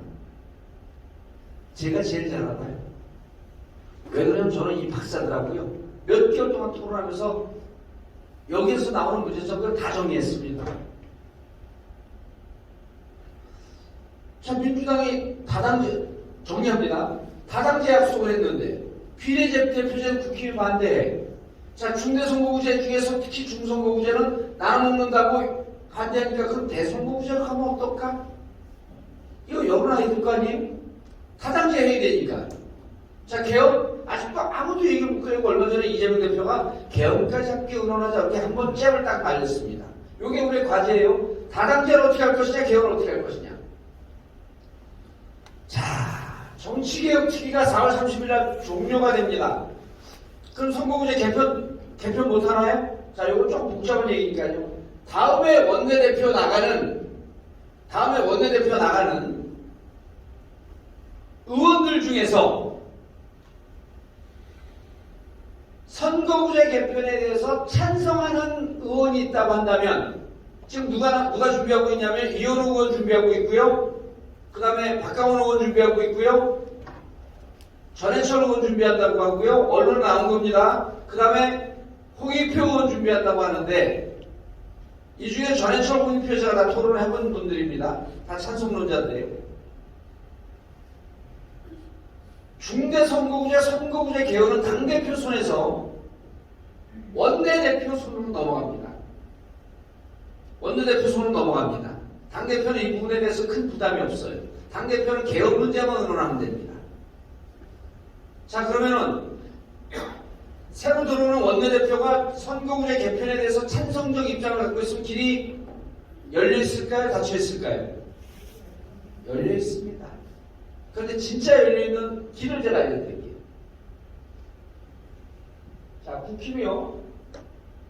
3월 8일 전당대회 이후에 이제 장기현 사무총장이 되면 날뛰기 시작합니다. 그럼 이제 공천 문제에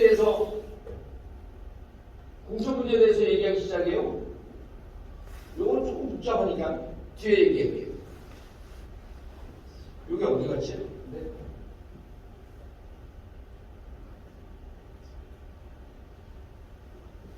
중요한 게 있었거든요.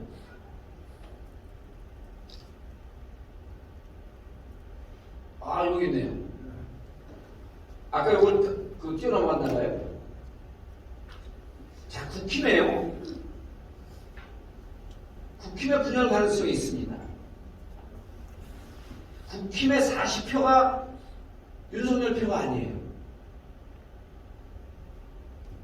원내대표 선거 때 주호영이 61표를 얻었고요.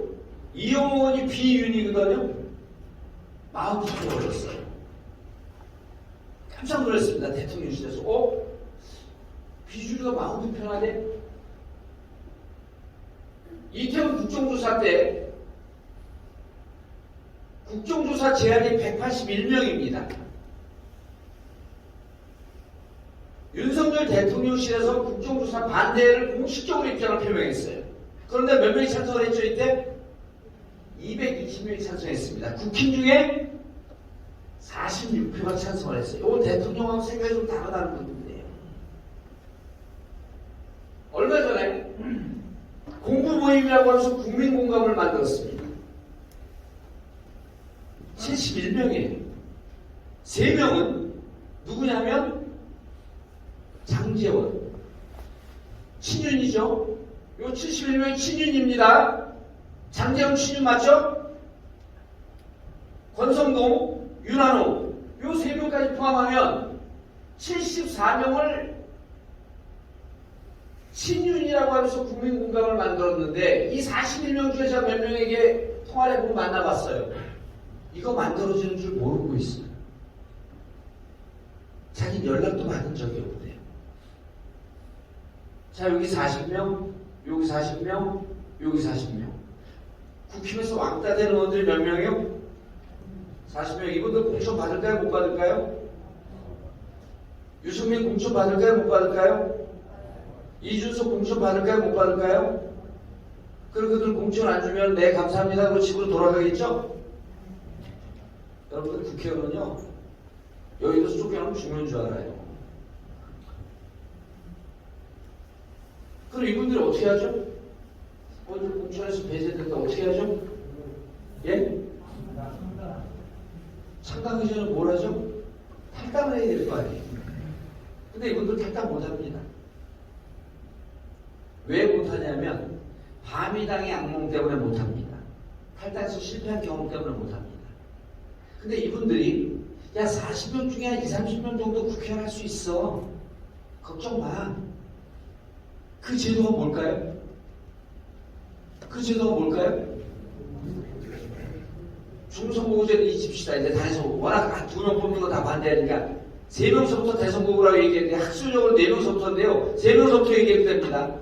대선거구제로 가면 이분들이 탈당해서 당을 만들면 영남에서 3당, 수도권에서 3당 해갖고 5명 뽑는데 하면 나도 1명 당선될 수 있을 것 같네? 4명 뽑는데 하고 우리도 당선될 수 있을 것 같네? 그럼 이분들이 대선거구제 제도 개혁을 하면 탈당의 가능성이 있을까요? 없을까요? 100%입니다. 그럼 자 이제부터 고양이 목에 누가 방울을 다느냐 싸움이에요. 민주당의 대선거구제 찬성론자가 있고 국힘 내부에 대선거구제 찬성론자가 40, 50명, 30, 40명쯤 있습니다. 누가 먼저 제안을 하는 게 좋을까요? 누가 먼저 제안하는 게 좋을까요? 민주당은 이미 한번 반대했어요. 윤석열이 한다고. 또 민주당은 하기가 곤란한데 유튜브 잘 모르는 친구들이 중대선거구제 하면 내각제 한대요. 그 중대선거구제하고 내각제 좀 친하게 나면 별 관계 없습니다. 내각제 대표적인 국가 영국 소선거구제입니다. 제도는요, 그 나라밖에 만들면 됩니다. 아무 관련성이 없어요. 내각제 개헌한다니까 우리 적극적 당원들이 왕창 몰려고 반대해요. 막 전화합니다. 우리도 유튜브에서 중대선거구제 저는 찬성론자이기 때문에 찬성한다는 게 막 댓글로 요구해요. 제가 이번에 풋다고 좀 나왔는데 딱 입을 다물었습니다. 아직은 칼을 뽑아서 진검승부를 해야 할 시점이 아니다. 자, 민주당이 던지면 그분이 당원들로부터 집단적으로 인신에 닿으면서 집단적으로 다그리부터 문매를 맞습니다. 그런데 만약에 국힘에 유승민이 제안한다면, 이준석이 제안한다면 무슨 얘기일까요? 유승민이 대선거구제 하자라고 제안하면 무슨 뜻이죠? 우리는 30-40명이 공천 못 받을 사람 나가서 탈당할 터이니 민주당 너네 화답해라. 이런 뜻 아닐까요? 여러분 지금 제가 내피셜을 얘기한 걸까요? 어느 정도 컨택을 해보고 정보를 갖고 얘기하는 걸까요? 정보 가지고. 자, 국힘이 먼저 제안하면 민주당에서 반대하기가 곤란합니다. 왜? 우리는 분열하겠습니다라고 하는 걸 선언하는 거 아니에요. 우리는 윤석열 체에서 살 수 없다.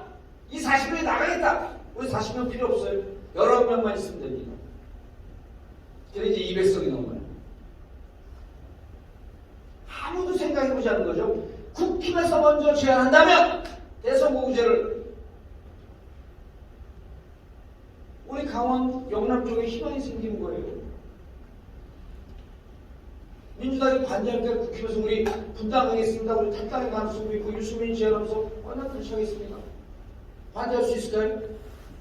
2024년 공천 배제 인식이 40에서 50명의 국힘이. 이분들 나와서 국회를 하고 싶습니다. 3당 4당 만들고 싶어요. 아니 친박연대도 소선거구제에서 13명이 됐는데 대선거구제 하잖아요? 지역구에 한 30명 됩니다. 국회 원내교섭단체 만들어요. 그럼 우리는 유승민도 던져라. 우리가 받아주마. 그럼 우리를 위한 걸까요? 그들을 위한 걸까요? 예? 우리를 위해 서로. 근데 누가 더 유리해요? 그건 누굴 더 위한 거예요? 국힘 더 좋은 거죠. 우리는 안 해도 아니에요.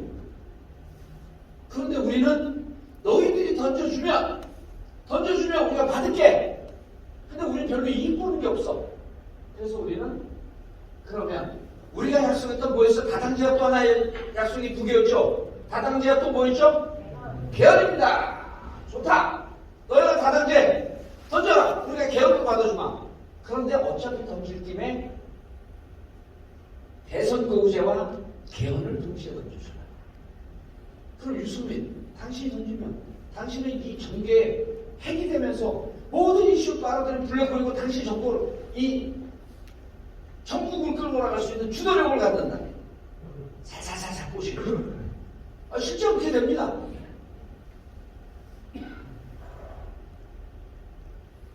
다 약속했어요. 자, 그럼 우리는 헌법 개정하자. 여러분, 헌법 개정과 대선거구제 개헌은 동전의 양면이고 일란성 쌍둥이입니다. 자, 국회 3분의 2 이상 찬성. 그래서 저는 이번에 선거구제 개편과 개헌을 같이 하자는 거예요. 2024년 총선 이후에요. 어떻게 손을 잡아도 200석 안 됩니다. 근데 지금 우리가 169석, 181석 만들었잖아요. 국정조사 때 19석, 20석만 오면 개헌할 수 있습니다. 3분의 2 이상 찬성. 그리고 내년 4월 10일 국회의원 선거 때 개헌 국민투표를 같이 하자. 자, 이제 여기서부터 폭탄이 터집니다. 개헌을 왜 하죠? 개헌 왜 합니까? 지금 제도 바꿔야 돼요. 제도 바꿔야 되는 필요성 때문에 개헌하지 않습니다. 저는 그것도 중요하지만 진짜 개헌의 중요한 내용은 여기 있어요.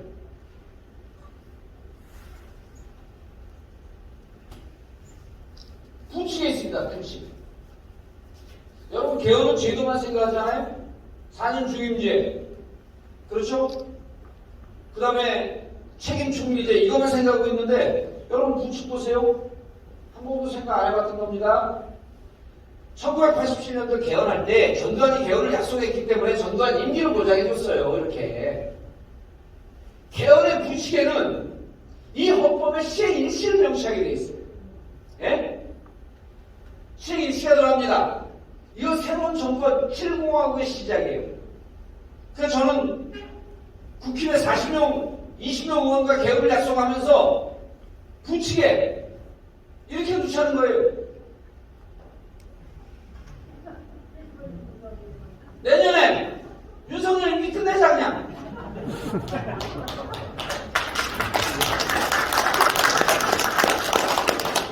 여러분 이거 국힘의원들이 찬성 안 할 것 같죠? 근데 공천권 배제되잖아요. 가문의 원수가 돼요. 지금 우선타진한 겁니다. 그럼 개헌하면 4월 10일 국민 투표를 하잖아요. 이 개헌으로 윤석열 임기를 종식시킬 수 있다고 한다면 제3당과 민주당 열풍이 불겠죠. 그래서 저는 4월 10일 날 개헌하고 그 6개월 뒤에 대통령 선거하자. 유승민하고 이재명하고 1대1로 붙으면 제가 보기엔 유승민이 이길 것 같다. 그럼 판단은 국힘 입장에서는 우리가 뭐 대통령이 되는데. 여러분 이게 그냥 뜬금없는 상상력 같죠? 개헌을 통해서 임기를 종결시키고 개헌을 통해서 정권을 바꿀 수 있다고 하는 박사 논문이 대한민국에 2,000개입니다. 그걸 찾아보고 내린 결론이에요.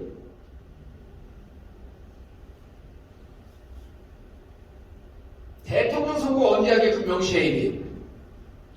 최초의 대통령 선거는 어쩌고저쩌고 했고 결국 4월 10일 날 선거 개헌을 하면 6개월 이내에 대통령 선거하고 3개월 이내에 하고 바로 3개월 이내에 임기가 시작됩니다. 그럼 윤석열 아저씨 어떻게 돼요? 빠이빠이 가라 감옥으로. 개헌은요 다시 정리합니다. 조금 복잡하긴 한데 개헌은 선거구제 개편과 일란성 쌍둥이입니다. 왜? 국힘의원들에게 너는 공천 못 받잖아. 니들 스스로 정당 만들어서 공천 받을 국회의원 당선돼서 원내 교섭단체 만들 수 있는 24, 30조 할 수 있는 제도는 대선거구제밖에 없다. 근데 우리는 이미 한번 반대했고 다른들이 뭐라 그러니 너희들이 던지는 순간 우리 분당하겠다라고 하는 메시지니 우리 민주당은 반대할 수가 없다. 던져라. 근데 진짜 던지는데 이것과 개헌과 함께 하자. 그럼 니들 스스로 윤석열 임기 끝내겠다고. 그럼 니네는 사인주의자만 얘기하라. 부칙은 우리가 얘기할게. 여러분 이거 안 될 것 같죠? 이거요. 제가 이 논리로 민주당 의원들 20년 설득했다니까요. 국힘의원들이요. 몇 명 숫자 얘기하는데 설득했다니까요. 요분들. 본인들이 국회의원 될 수 있으면 국회의원들은요. 승도 바꿔요. 자, 삼봉 정도전 후손 26세 선 정봉주 아니에요? 너 국회의원 시켜줄게. 이봉주를 바꿀래? 그럼 마라톤 못해도 이봉주로 할게요 그냥. 그렇게 절대절명의 과제가 있는데 이제 3월 8일 전당대회 이후에 4월 30일 날 정개특위 임기 종료되고 그쪽에서 칼바람이 불기 시작합니다. 그래서 제가 이제 홍영표 의원이 가장 필요하다. 홍영표 의원하고 통하면서 이렇게 얘기를 했어요. 만나고 이렇게 얘기했습니다. 제도를 9월이나 10월쯤 바꾸재. 선거구제 개편을. 그렇게 일찍 바꾸지 않으면 된다. 내년 2월쯤 바꾸세요. 왜? 내년 선거는 국회의원 선거도 중요하지만 개헌 국민투표가 더 중요합니다. 국회의원 선거는요. 개헌 나오게 되면 다 죽습니다. 너희도 국회의원 될 수 있어. 그러면서 이제 우리는 부칙조항의 임기 종료를 넣자 이렇게. 2024년 9월 10일부터 시작한다고 9월 10일부터 대통령 새로 뽑히는 거예요. 그래서 이제 촛불하는 분들이 9월을 이렇게 외칠 겁니다. 선거구제 정치개혁과 개헌은 똑같기 때문에 개헌으로 이 네 글자는 뭘까요? 그러니까 당에서 저더러 얘기하지 말라는 거예요. 개헌으로 임기 단축, 개헌으로 임기 단축. 누구를? 그건 여러분들이 알아서 하세요. 저 혼자만의 상상이나 주장이 아니고 아까 그랬죠. 2,000개 이상의 논문으로 이미 사회 제도가 문제가 있을 때 개헌이 필요할 때 특히 부칙 조항으로 임기 종료와 새로운 공화국을 출범시킬 수 있는 제도적 장치가 있다라고 이렇게 명시하고 있는 겁니다. 부칙은 무조건 쓰게 되어 있어요. 언제부터 시행하는지 나와야 될 거 아닙니까? 여러분, 근데 이재명 대표가 대선 때 이런 공약을 해요. 2020년에 지방선거와 함께 개헌 국민투표를 같이 하자. 그러면서 내가 대통령이 되면 대통령 임기를 1년 단축하겠다. 기억나시죠? 1년 단축하든 3년 단축하든 그거 누가 결정합니까? 국민이 결정합니다. 촛불100만 나오면요. 민주당 의원들도요. 개헌으로 임기 단축 이거 외칠 수밖에 없어요. 개헌하자. 왜? 국힘에 20명 이상이 찬성을 하는데. 그래서 선거구제 개편을 중대선거구제를 반대하는 사람들은 그 제도만 보고 있는 겁니다. 두 번째 뭘 못 봤냐면 국힘에서 이것을 찬성할 수 있는 사람들이 있을 수 있다. 이걸 못 본 거예요. 이걸 못 본 거예요. 그러니까 반대만 하는 거죠. 그 다음에 마지막에 선거구제 개편 이들이 나오면서 우리는 너희들에게 떡을 줬어. 너희들도 우리에게 떡을 줘라고 개헌! 우리 부칙을 만들겠다. 이 세 개가 묶이는데 그럼 민주당에서 중대선거구제 혹시 대부분 대선거구제 반대하는 분들은 이렇게 이제 앞으로 얘기할 겁니다. 다시 이 이슈가 여름 이후에 등장합니다. 그때 대선거구제 반대하는 분들은 제가 이렇게 얘기할 거예요. 그때 이제 제가 끝장토론 시작합니다. 아, 너는 윤석열 임기 단축을 반대하네. 민주당 의원으로서 윤석열 빨리 끌어내리지 않는 걸 반대하네. 국힘으로 가세요. 선거구제 개편은 이렇게 제가 말씀드렸듯이 그냥 선거구제 끝나는 게 아니고 개헌과 묶이면서 개헌은 특히 윤석열 정부의 임기와도 연동되어 있는 복잡하고 입체적인 제도이다. 이걸 말씀드립니다. 저는 안 믿지만요. 대한민국 무속인들이 2024년 이후에 윤석열 4주간 모인다 그러지 않습니까? 그렇죠? 그 얘기 많이 들어보셨죠? 안 들어보셨어요? 대구까지 내려오는데 좀, 구미까지 내려오는데 시간이 좀 걸리나 보네. 윤석열 4주간 모인다는 거는요, 그 사람이 죽는다 이런 게 아니라 정치적 4주간 모인다는 거일 수도 있어요. 그래서 저는 이번에 중대선거구제 반대할 때 논란을 크게 안 붙인 이유가 왜? 아직 시기가 아니고 아직 우리가 윤석열의 임기를 끝장낼 수 있다라고 하는 카드를 꺼낼 때가 아니다. 이건 연말부터 터집니다. 그래서 여러분들 그리고 이 제도가 개혁이 되면요. 선관위는요. 이 제도를 보완하는 방안을 만드는데 일주일은 만들어요. 선수들이 때문에 금방 만들어요. 그래서 이번에 윤석열이 조선일보의 장난으로 중대선거구제 반대에 대해서 민주당이 모두 다 일어나서 반대한 것처럼 보이지만 실질적으로 국힘의 분열, 그 개헌을 통한 임기 단축까지 가져올 수 있고 개헌의 제도를 만들 수 있다고 한다면 민주당 의원들, 민주당 당원들도 이제는 반대하는 분위기에서 탈피할 수 있을 것이다. 대구, 경북, 강원에 희망이 보이고 아까 김한걸 의원님 말씀하셨듯이 정치가 복원되는 그 시점이 오는데 이게 우리가 지금 169명 절호에 찬습니다. 윤석열 반정치 그 국힘의 분열 국회 공천 안 주겠다고 좀 선언하고 있잖아요. 요 때가 지금 절호의 찬스다. 그래서 윤석열은 하늘이 우리에게 주신 귀한 선물이다. 마치겠습니다. 감사합니다. 자, 시간 많이 지났는데 초기에 이제 강령 얘기할 때 조금 좋으시는 분들이 계셨는데 마지막에 윤석열 끌어낸다 그러니까 막 그냥 이제 피가 끓는 것 같아요. 질문 받고요. 질문 뭐 많이 나올 것 같지는 않은데 질문 받고요.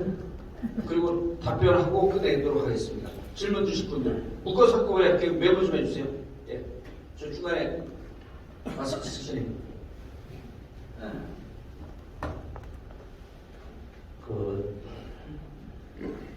전국뿐만 아니라 세계적으로 알아주는 정치 천재 정봉주 의원님께서 구미까지 왕래해줘서 가문의 영광으로 생각합니다. 감사합니다. 혹시 정치가분은 아니시죠? 더군다나 저하고 저 대학교 동문이라 가지고 더 반갑습니다. 아, 그러세요? 네. 감사합니다. 우리 대구 경북에도 희망이 보입니다. 또 그렇게 되기를 간절히 바라고 있습니다. 실제 그 1980년도에 중선거구를 실시해가지고 우리 구미 지역에 당시 민주당의 김형주 의원님이 그 3선을 하셨습니다. 그때 이제 민정당의 박재홍, 박정희 대통령의 장손 그분 되고, 그다음에 민주당의 김형주 의원님이 3선을 하는 그런 적이 있었습니다. 예. 그 이후에 소선거구로 돼가지고 단 한 번도 된 적이 없습니다. 그래서 말중대선거제로 한다면은 그런 희망이 다시 타당하지 않겠느냐 하는 그런 희망이 있습니다. 그런데 문제는 정치는 지금 현실이고 그 현역이 바로 지금 국회의원들 아니겠습니까? 예. 자, 그러면은 지금 민주당 의원님들은 소선거주에 가지고 등 뜨시고 배가 부르다 그런 생각을 합니다. 그리고 지금 그런 민주당 의원님들께서 과연 중선거구제에 그걸 찬성할 것인가? 그게 좀 의구심이 들고, 두 번째는 그것을 이제 제안하는 우리가 이제 들 때는 지금 그 국힘당의 윤석열 대통령이 그걸 제안을 했는 걸 우리가 알고 있거든요. 그 양반이 주판을 튕겨 가지고 국힘당이 유리하기 때문에 그런 제안을 했지 않겠느냐. 국힘당이 유리한다면 우리 민주당이 그게 안 된다 그런 계산이 간단하게 되는 그런 계산이 나옵니다.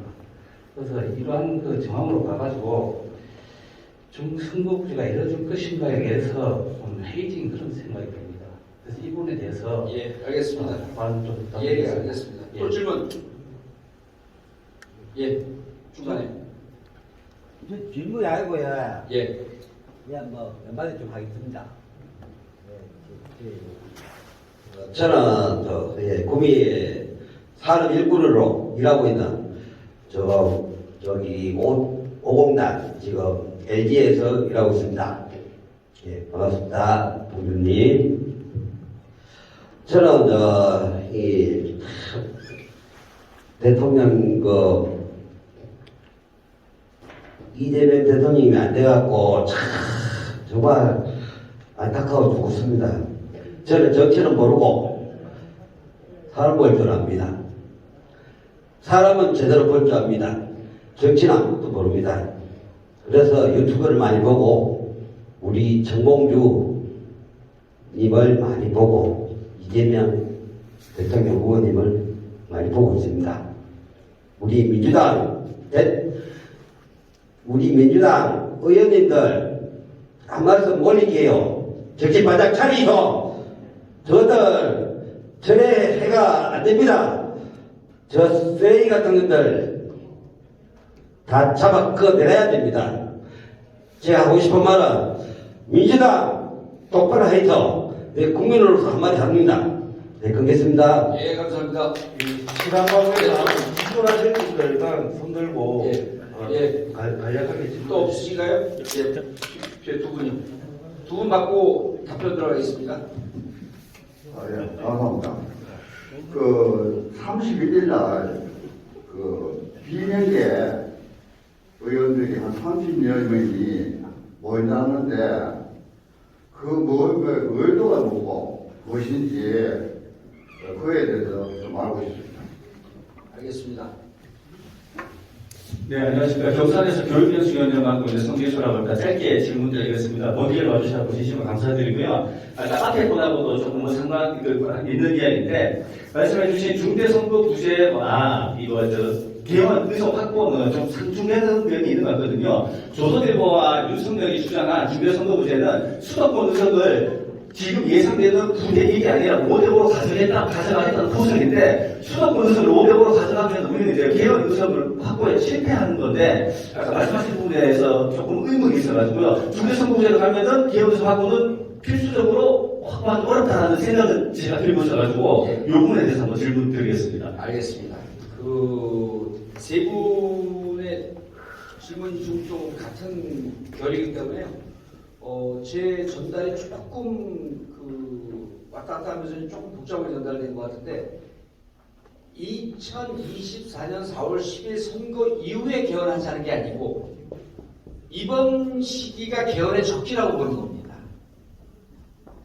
이해하셨죠? 지금 우리 민주당 의원이 169명이고요. 국정조사에 찬성한 분들이 181명이니까 친민주당 경향성을 181명 정도 확보할 수 있습니다. 그럼 19명 오면은 지금 이번 21대 때 개헌 의석수가 확보한다는 얘기예요. 그래서 지금 저분들 40명 중에 20명 정도 오면 개헌이 된다 이런 말씀이고요. 아까 이제 지금 이제 민주당 의원들이 찬성하겠냐. 이제 이분들 설득하는 게 좀 관건이긴 한데, 민주당 의원들이 이번 총선에서 압승을 시켜주세요라고 하는 게 당원들한테 지금 설득력이 별로 없어요. 2004년도 노무현 대통령 탄핵 때, 그때 우리가 152석을 합니다. 기억나시죠? 열린우리당 때. 152석을 하고 3년 뒤에 정권을 뺏겨요. 압승을 하고 정권을 뺏겼습니다. 2020년 179석 압승을 하고 정권을 또 뺏깁니다. 그러면 압승했을 때 정권을 뺏겼어요. 그 총선 승리와 대선 아무 관련성이 없습니다. 그 민주당 의원들이 압승을 해주세요라고 하는 게 당원들에게 좀 설득력이 없습니다. 또 하나는 2004년에 152석이요. 2010년에 179석. 요 사이에 선거가 3번 있거든요. 2008년, 2010년, 2016년 있습니다. 이때 민주당이 몇 석 했는지 혹시 기억하세요? 115석에서 125석 사이입니다. 민주당의 정상적인 의석수예요.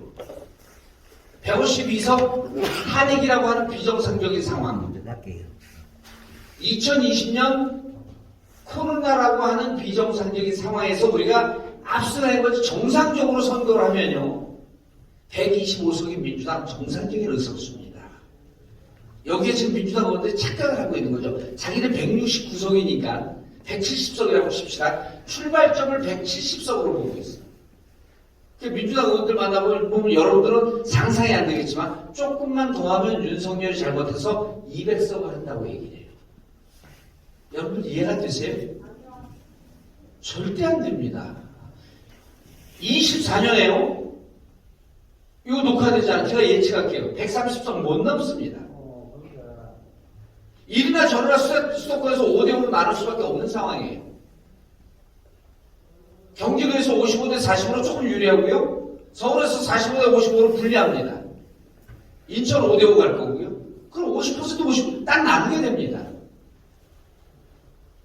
한마디 더 나갈게요. 중대선거구제하고 수도권 나눠놓는다 그래요. 소선거구제 하고 나눠먹습니다. 소선거구제하면 125석, 중대선거구제하면 120석. 중대선거구제인데 뭐가 손해죠? 중대선거구제는 개헌하고 누가 낼 수 있는데. 이런 생각들 하나도 안 한 거예요. 그래서 제가 우리가 먼저 던지지 말고 국힘 쪽에서 먼저 던져달라고 요청을 하는 겁니다.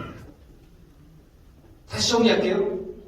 민주당 의원들이 지금 반대합니다. 왜? 본인이 떨어진다고 생각을 안 하기 때문에. 안타깝게도 지금 170명 중에요. 35명 떨어집니다. 한 40명이에요. 40명 내지 50명 떨어집니다. 125석에서 130석이 정상적으로 하면 국민의힘이 135석. 우리가 125석. 보세요. 2008년에 우리가 80석 했습니다. 이명박 들어왔고. 2012년에요. 걔들 150석 하고 우리가 110몇 석 했어요. 2016년에 우리가 123석, 걔들 122석, 한 표 이겼습니다. 계속 우리는 125석을 넘어본 적이 없어요. 그게 정상적인 의석수예요. 근데 2020년에 왕창 당선되다 보니까 앞으로도 왕창 당선된다는 착각을 하고 있는 겁니다. 수도권에서 언제 우리가 50% 이상 차지한 적이 있습니까? 없어요. 그래서 지금 현실적으로 민주당 의원들이 우리의 현실적인 의석수는 130석 플러스 마이너스일 것이다 라고 하는 정신을 차리게 하는 게 중요합니다. 나는 뭐예요? 윤석열이 아까 그 어떤 분이 이런 제안했잖아요. 국힘이 유리하니까 제안했을 것이다. 윤석열 제가 얘기했잖아요. 잘 모르고 했습니다. 오히려 조선일보에서 대선거구자를 하면 지들이 분열될 것 같기 때문에 미리 불을 질렀다고 저는 생각을 해요. 이르나 저르나 다음 선거에서 지금 정당 지지율 우리가 5% 지고 있지 않습니까? 이대로 가면요. 저쪽 135석, 우리 125석이에요. 현실이 그런데 자꾸 200석을 한대요. 의원들 만나보세요. 김현미 가고 서울하고 의원들 만나보세요. 200석 한대요. 왜? 윤석열을 못하고 있으니까. 근데 우리 정당 지지율을 왜 맨날 지고 있지? 이제 지기 시작했어요. 저 총선 때 하면 이게 뒤집어질 것 같아요? 잘 안 뒤집어집니다. 왜? 민주당 의원들이 뭘 하는지 국민들이 잘 몰라요. 그래서 정리하면 민주당에서 현실적인 인식이 필요하다. 중대선거구제는, 특히 대선거구제는 국힘의 분열과 개헌과 묶여있는 일란성 쌍둥이적 성격이 있기 때문에 정무적으로, 전략적으로 대선거구제를 고민할 필요가 있다. 이 두 가지입니다. 현실적으로 우리는 수도권을 내줄 수밖에 없는 정치적 상황이 왔다. 이겁니다. 그래서 이제 중요한 건 민주당 의원들과 여러분들과 갭이 있는 것, 당원들 지지자들과 갭이 있는 걸 요걸 좀 극복해야 될 필요가 있는데, 다시 정리하면 2024년 총선 이후에 개헌하자는 게 아닙니다. 총선 때 개헌을 묻자는 겁니다. 그 전에 2월 말이나 2월쯤에 개헌 국민투표를 국회에서 통과시키자는 거예요. 그럼 개헌을 통과시키기 위해서 어떻게 해야 됩니까? 대선거구제를 민주당이 받아줘야죠. 그래야지 국힘이 분열돼 나가니까요. 우리가 해주면 대선거구제 해주면 무조건 개헌 찬성합니다. 왜? 어차피 지금 자기들 나가고 정당 만든 순간 윤석열을 극우정당으로 모이고 몰아내고 자기들 합리적 보수정당으로 만드는 순간 자기들이 집권하고 싶어하는 거죠. 저는 좀 멀리 나갔는데요. 이재명, 유승민이 윤석열을 몰아내기 위해서 손을 잡는 연대 시점이 올 수도 있다고 봐요. 일단 몰아낸다면 그 다음 싸워야죠. 그렇지 않을까요? 그래서 제가 여기 말도 만들었습니다. 이유 있는 연대. 이재명이 무슨 연대 하죠? 당장 윤석열이 공적이 되고 있지 않습니까? 그래서 지금 민주당에서 바라보고 있는, 평면적으로 바라보고 있는 중대선거구제, 대선거구제 여기에 대해서 반대하는 부분에 대해서 깰 필요가 있다. 현실적으로 수도권에서 5대5로 갈 수밖에 없다. 그리고 중대선거구제는 입체적인 작품이기 때문에 윤석열을 몰아내는 재반 세력들과 손을 잡을 수 있는 연대의 시절이 오고 있다. 이겁니다. 그래서 여러분들 너무 진지해졌으니까요. 여러분들은 임기단축만 외쳐주시면 되겠습니다. 이거 구원부 외쳐야 되잖아요. 제가 개헌으로 하면 임기단축하시고요. 그리고 저는 앞에 그 네 글자 했다 또 감옥 갈지 모르니까 끝장내자 제가 할 테니까요. 앞에 누구라고요? 네, 윤석열 을까지 해주시죠. 자, 개헌 다시 하겠습니다. 여러분 별로 임기단축이 안 될 것 같아요. 개헌으로 임기단축 윤석열을 끝장내자. 감사합니다.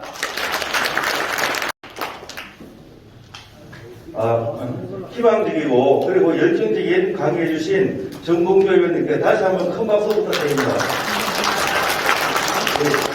마지막으로 정봉주 원장님과 다 같이 단체 사진 찍는 걸로 오늘 행사는 마무리하도록 하겠습니다. 당원이든 시민분들이든지 다 앞으로 나오셔서 같이 단체사진 찍고 개인 인증사 찍도록 하겠습니다. 공지사항 두 가지 말씀드리겠습니다. 당원분들은 입구에 있는 방명록에 교육 전과 후에 서명을 하셔야 교육 이수 인증을 받습니다. 입장하실 때 사인하셨더라도 나가는 길에 한 번 더 꼭 사인해 주시고요. 그리고 오늘 행사 이후에 저녁 식사 시간이라서 뒤풀이 식당을 정했습니다. 옆에 전자정보기술원 정문 앞에 한 끼 사랑이라고 있습니다. 시간 되시는 분은 그리 와서 같이 식사하시면 되겠습니다. 그리고 혹시 당원이 아니신 분들은요, 나가실 때 입당원서 준비되어 있습니다. 1,000원으로 대한민국을 구합시다. 입당원서 작성해 주시기 바랍니다. 예, 전부 앞으로 같이 사진 찍으러 다 나와 주십시오. 잠깐 눈앞에서 3분 미팅 좀 하고 가시기 바랍니다. 구미갑 동만 잠깐 좀 남아주시기 바랍니다. 감사합니다.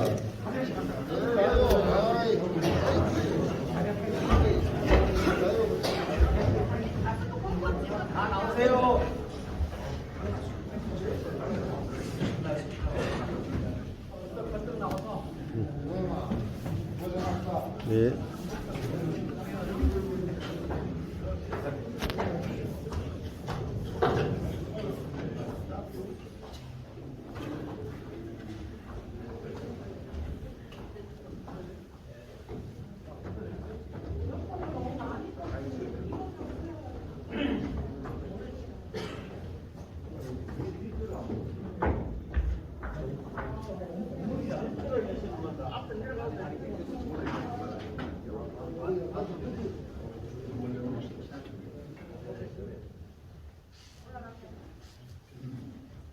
중간주는 약간 숙여야지 뒤에 보면 보이실 것 같습니다. 뒤에 여성분들 아까 너무 비었는데요. 조금 더. 앉아도 돼요, 키가 좋아지는 분 다 들어가네요. 됐나요? 고마울까요? 네. 개헌으로 임기단 좀 해주세요. 개헌으로 임기단으로 윤석열을 끝장낸다. 감사합니다. 감사합니다.